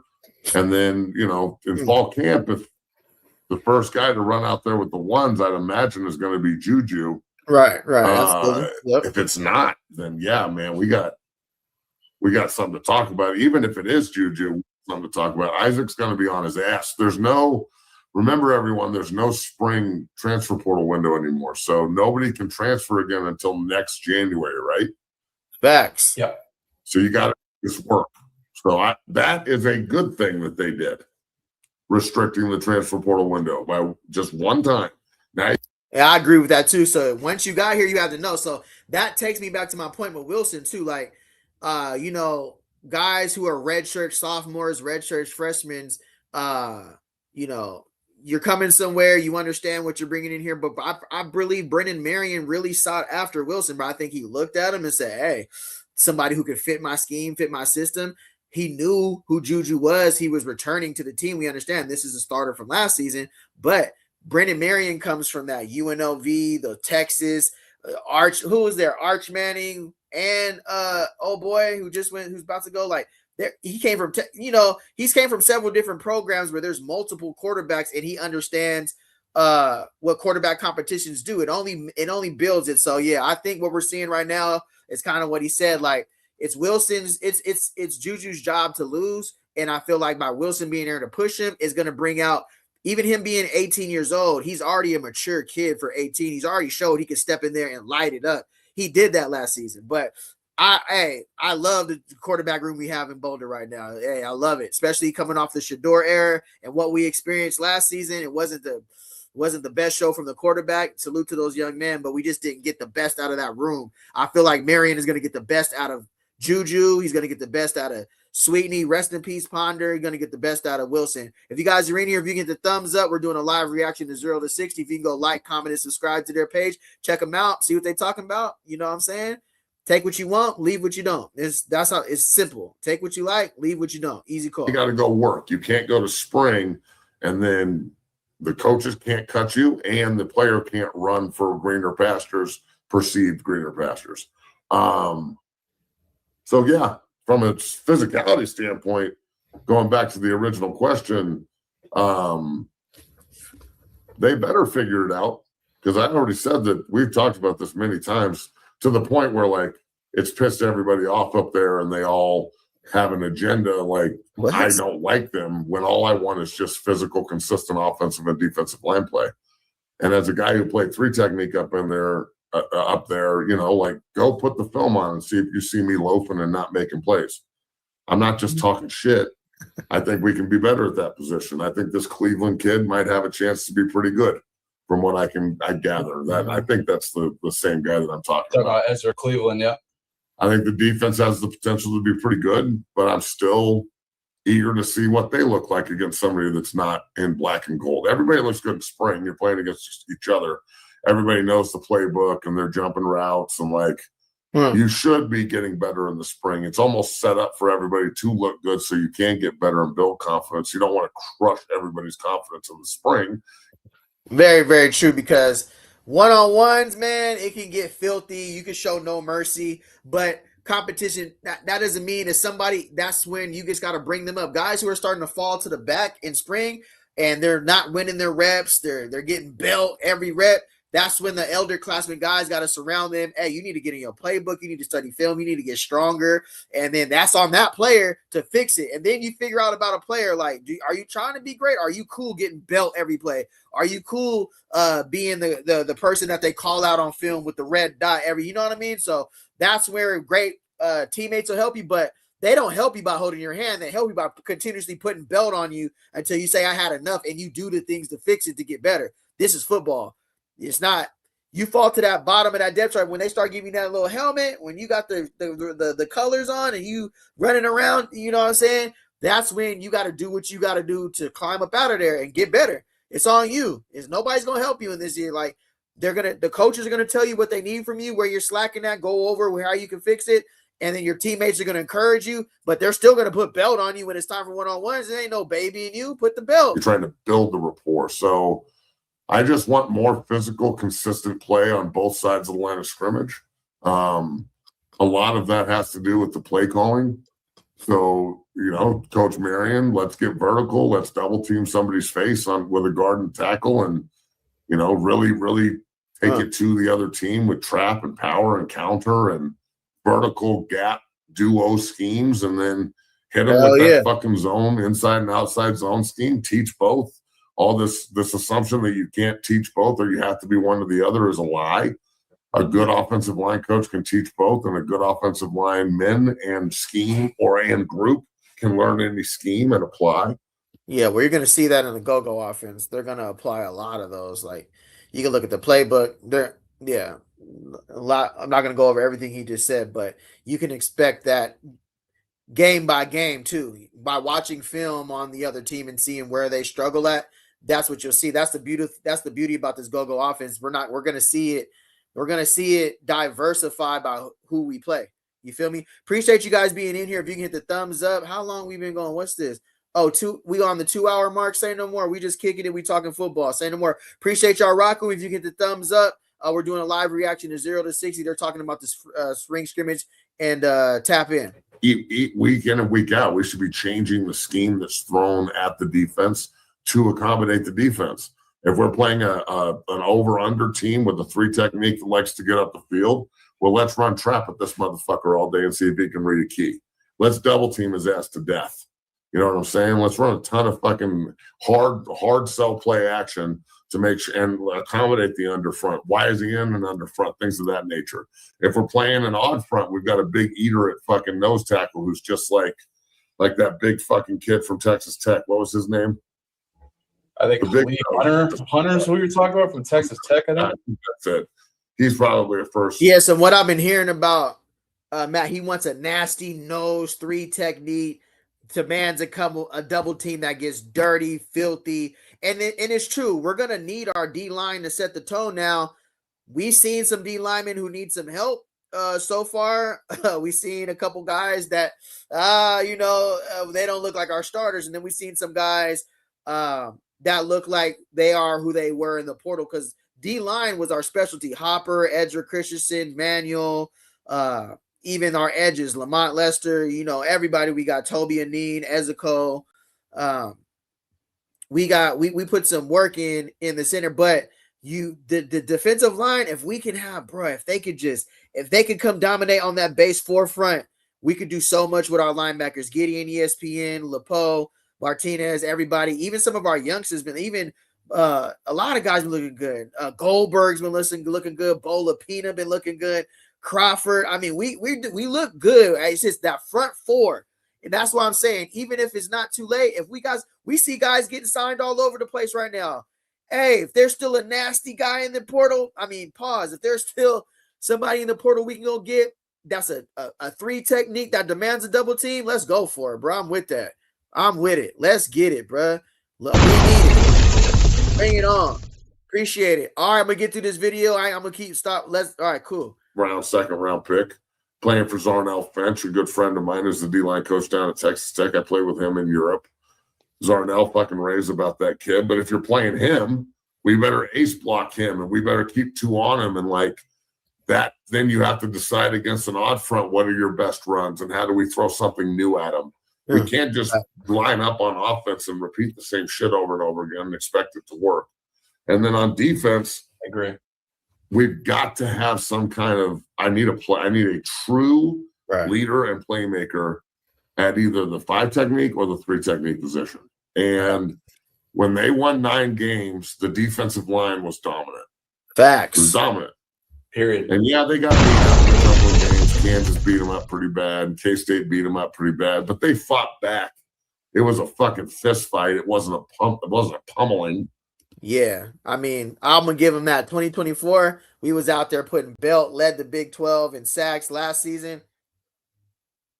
Salute to those guys. Say no more. You know what I'm saying?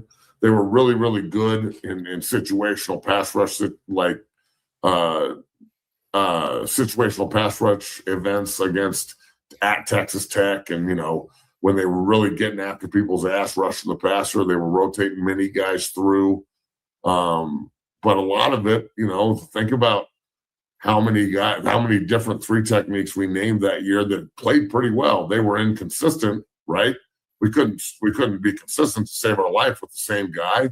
But McNeil was like the Big 12 defensive player of the week one week. And, they were rotating guys through a 3 technique and everybody seemed to be eating. So if you could put that all into one player, you probably have an all Big 12 defensive lineman. So, that's what they have to get back to with all these cats they brought in up front. And then where's your pride as a man? Where's your pride for the name on the front of your jersey and the back? Don't get it twisted, and this goes to everybody in Boulder too. Just because I criticize you does not mean I don't love it. I love the fuck out of you guys. I want you to be successful. Don't get it twisted just because my opinion may differ than you on Colorado recruiting and, offensive and defensive line play and shit like that. It seems to me like, feelings are a little bit more important than function and like actually being able to do the job. So, yeah, I'm at that point to where I don't care anymore. Like, I get comments that approve of what I say, comments that don't approve of what I say. It is what it is. Respect to everybody's opinion. Salute. Like, that's what life's about, right? Everybody's not going to agree with each other, and that's cool. But I feel like for this football team, it's to the point to where the only way we're going to get better is the hard truths have to be accepted and fixed and corrected. We can't try to put peel band-aids off slower anymore. Rip it off. Then we get situations like Ryan Staub and what he came out and said. You feel me? You dig what I'm saying? Like, let's nip that in the butt. Let's open that communication channel where somebody can come out and say, hey, bro, quarterbacks coach ain't really teaching us nothing. Like, we ain't really developing coach. Like, and then we can be like, all right, we can fix that early before somebody has to leave and then come out and say, man, I've learned so much. You know what I'm saying? I don't think Staub was lying, and I think that's okay. But in order to do that, you got to be able to accept constructive criticism, not take it personal, not have to feel like we gotta put it out. It's okay, because our record just explained everything we needed to see last season, and the changes that were made and were needed to be made. So I'm excited about the changes that were made this season. Still support this team. I'm gonna rock with the team till the wheels fall off. Definitely support Coach Prime all day, all night. But yeah, I agree. You can have a difference in opinion. There's just a way to do it though, too. Like, if you agree, you agree. When, you know what I'm saying? But once it starts getting crazy, that's when I just stop caring. I'll be like, all right, I don't care anymore. It is what it is. We're gonna argue. Nobody's ever gonna feel like they're right or wrong. So that's why we gotta leave it at the opinion. Appreciate everybody being in here. If you get the thumbs up, we're gonna finish reacting to 0 to 60. And the Colorado has a physical first scrimmage. Say no more. I just want somebody up in Boulder to do the fucking job. I want the 3 technique to do the job. I want the coaches, whoever's coaching the defensive line now, whoever's in charge of just the interior 3 or 4 guys that are going to rotate. Are you teaching that 3 technique how to back key? Does he know the 5 points of pressure on pass rush? Does he understand the 2-way go possibilities? Does he understand the intricacies of each front, how to play an under front correctly? Does he really know how to read his key? Well, Dante Carter, that question is for you. What Booker T say? That question's for you. Hey, Dante Carter, that question's for you. Hey,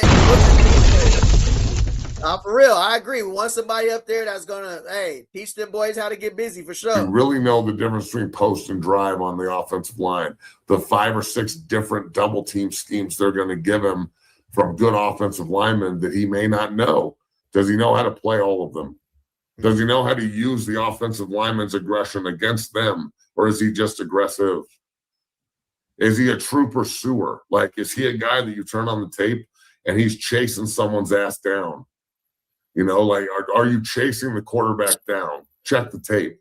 Are you chasing the guy sideline to sideline? Check the tape. Are you aware pre-snap, or are you just reacting post?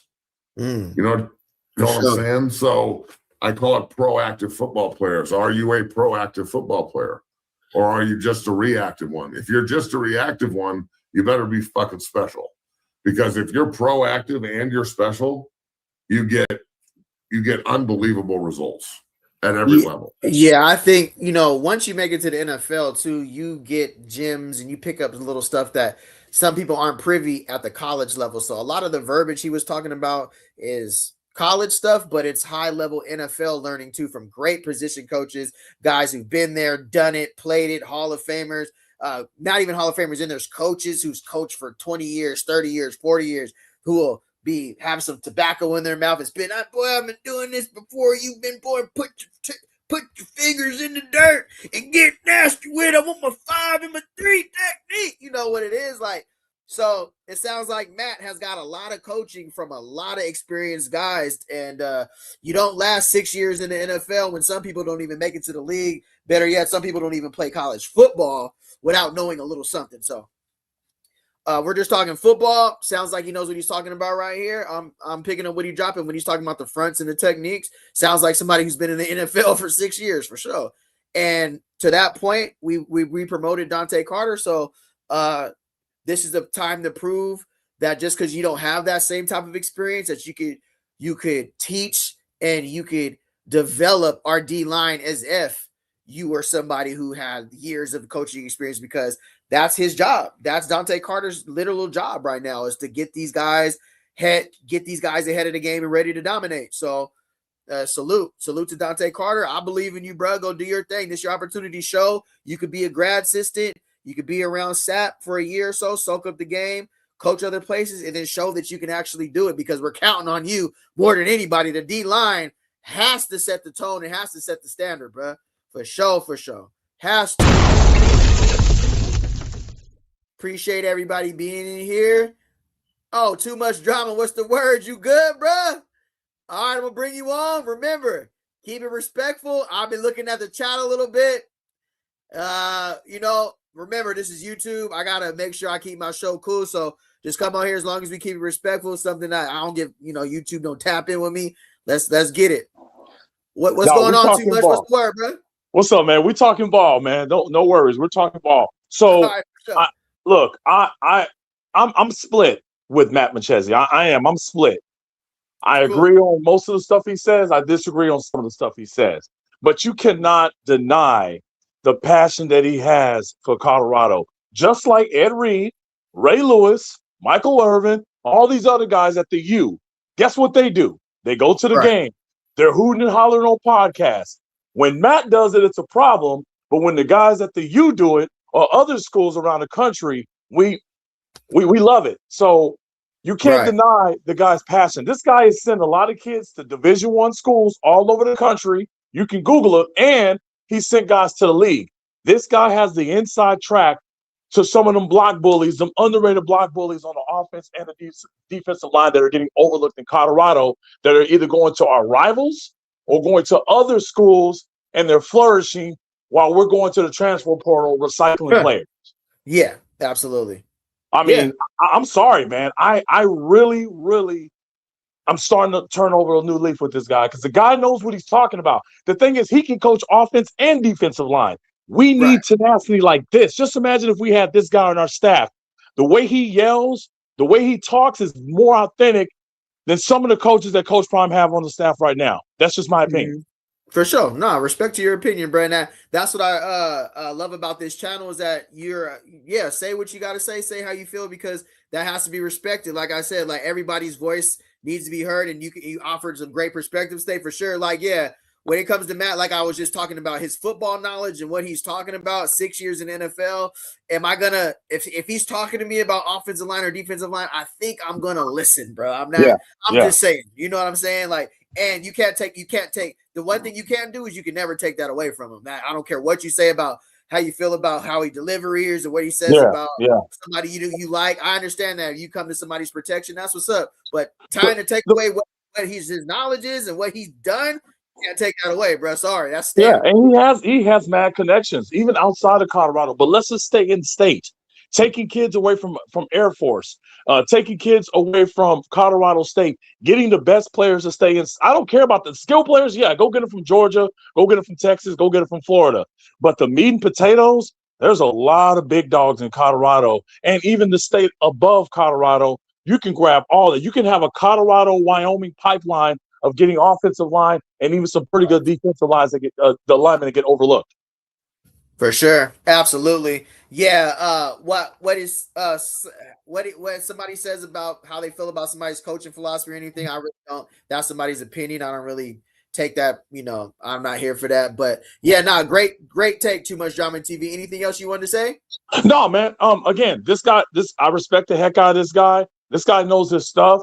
I'm glad that you're putting this guy on and you're starting to venture off. Even those buffed in prime dudes, I don't agree with those dudes, especially the guy with the hat. But hey, those dudes know their stuff, and the fact that you're tapping in and we get to chime in on it is great. So I appreciate you letting me back on twice.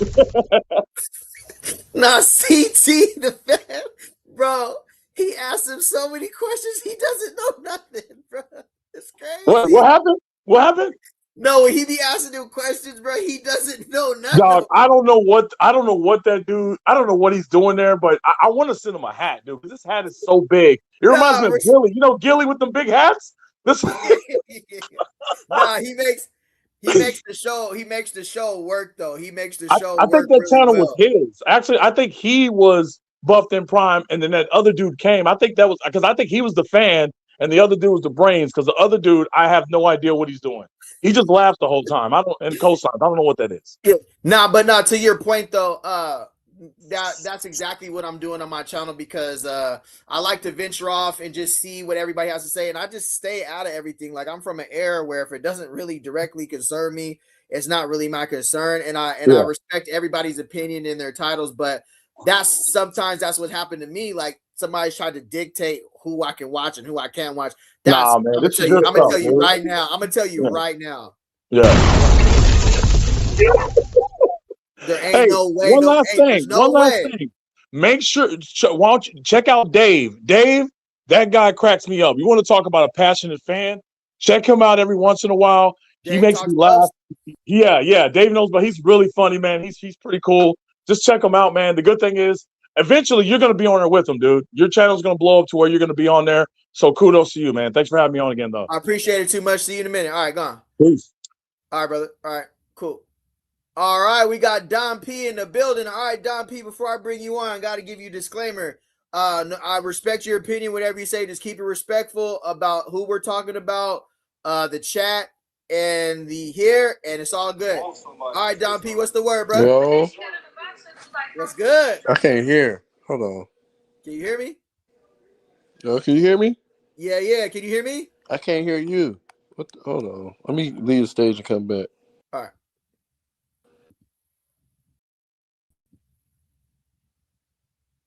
All right. Y'all can still hear me though, right? I'm going to play a little bit more of this video, then I'll bring him back on. Appreciate y'all tapping. As you can see, call in, bro. Get your take off. I don't try to, whatever you want to say. If you don't agree, you can call in and say you don't agree. That's what's up. I'm not going to try to not have you tap in because you don't agree with something. That's fine. This is the space where you can talk about it. Safe space. As long as we keep it respectful, bro, that's all I care about. Your personal opinions, we all have them. And I respect everybody's personal opinions. But like I said, if this segment isn't for you, then just drop off and I'll see you on the next one, bro. But everybody who still wants to talk football and feels like you can extract something from Matt's talking about, then we here. Easy call. It's what we're going to continue to do. Say no more. True. The eye in the sky don't lie, Matt, as you know. So if they ain't running to the ball, or they ain't, I mean, the technique is off. Every coach going to see. So we'll see what happens with all this, but full circle when it comes back to it. I don't care if you're talking about recruiting, development, offensive line play, defensive line play, quarterback competition, whatever, right? It's going to come down to details, hard work, finish, effort, how much you're watching film and actually studying, not just fucking like blindly watching tape and telling dick jokes in the fucking meeting. All right. Okay. All right. I ain't gonna be able to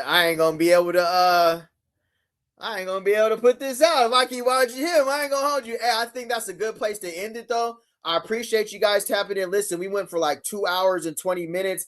Appreciate everybody who called in. If I didn't get you on tonight, I'll be back tomorrow. I'll bring you on tomorrow. Download StreamYard if you want to tap in. Appreciate everybody who did tap in. We did about 2 hours and 20 minutes. I appreciate the love. Appreciate the support. I appreciate, this is one thing I'm going to leave you guys with. Support who you want to support. I'm never here to tell you who you can support and who you can't support. Just know that if you ever watch Say No More, I react to everybody, bro, because I'm here to cover what we're talking about, football in Colorado, and grown men are going to be grown men. And where I'm from, if it's on the internet, it ain't real smoke. It ain't real beef, bro. If ain't nobody got touched and nothing happened to nobody, it ain't real smoke. It's opinions and people talking back and forth on the internet. That's what we're going to leave it, because this is YouTube. This is the internet, bro. Appreciate everybody. If you can hype the videos, if you want to join the channel memberships, we do live streams every day at 6:30, and then I drop regular long form videos. Appreciate y'all tapping in. I'm gone. Much love to everybody. Salute to y'all, bro. Y'all be easy. Have a safe night. I'll tap in with y'all tomorrow. Say no more.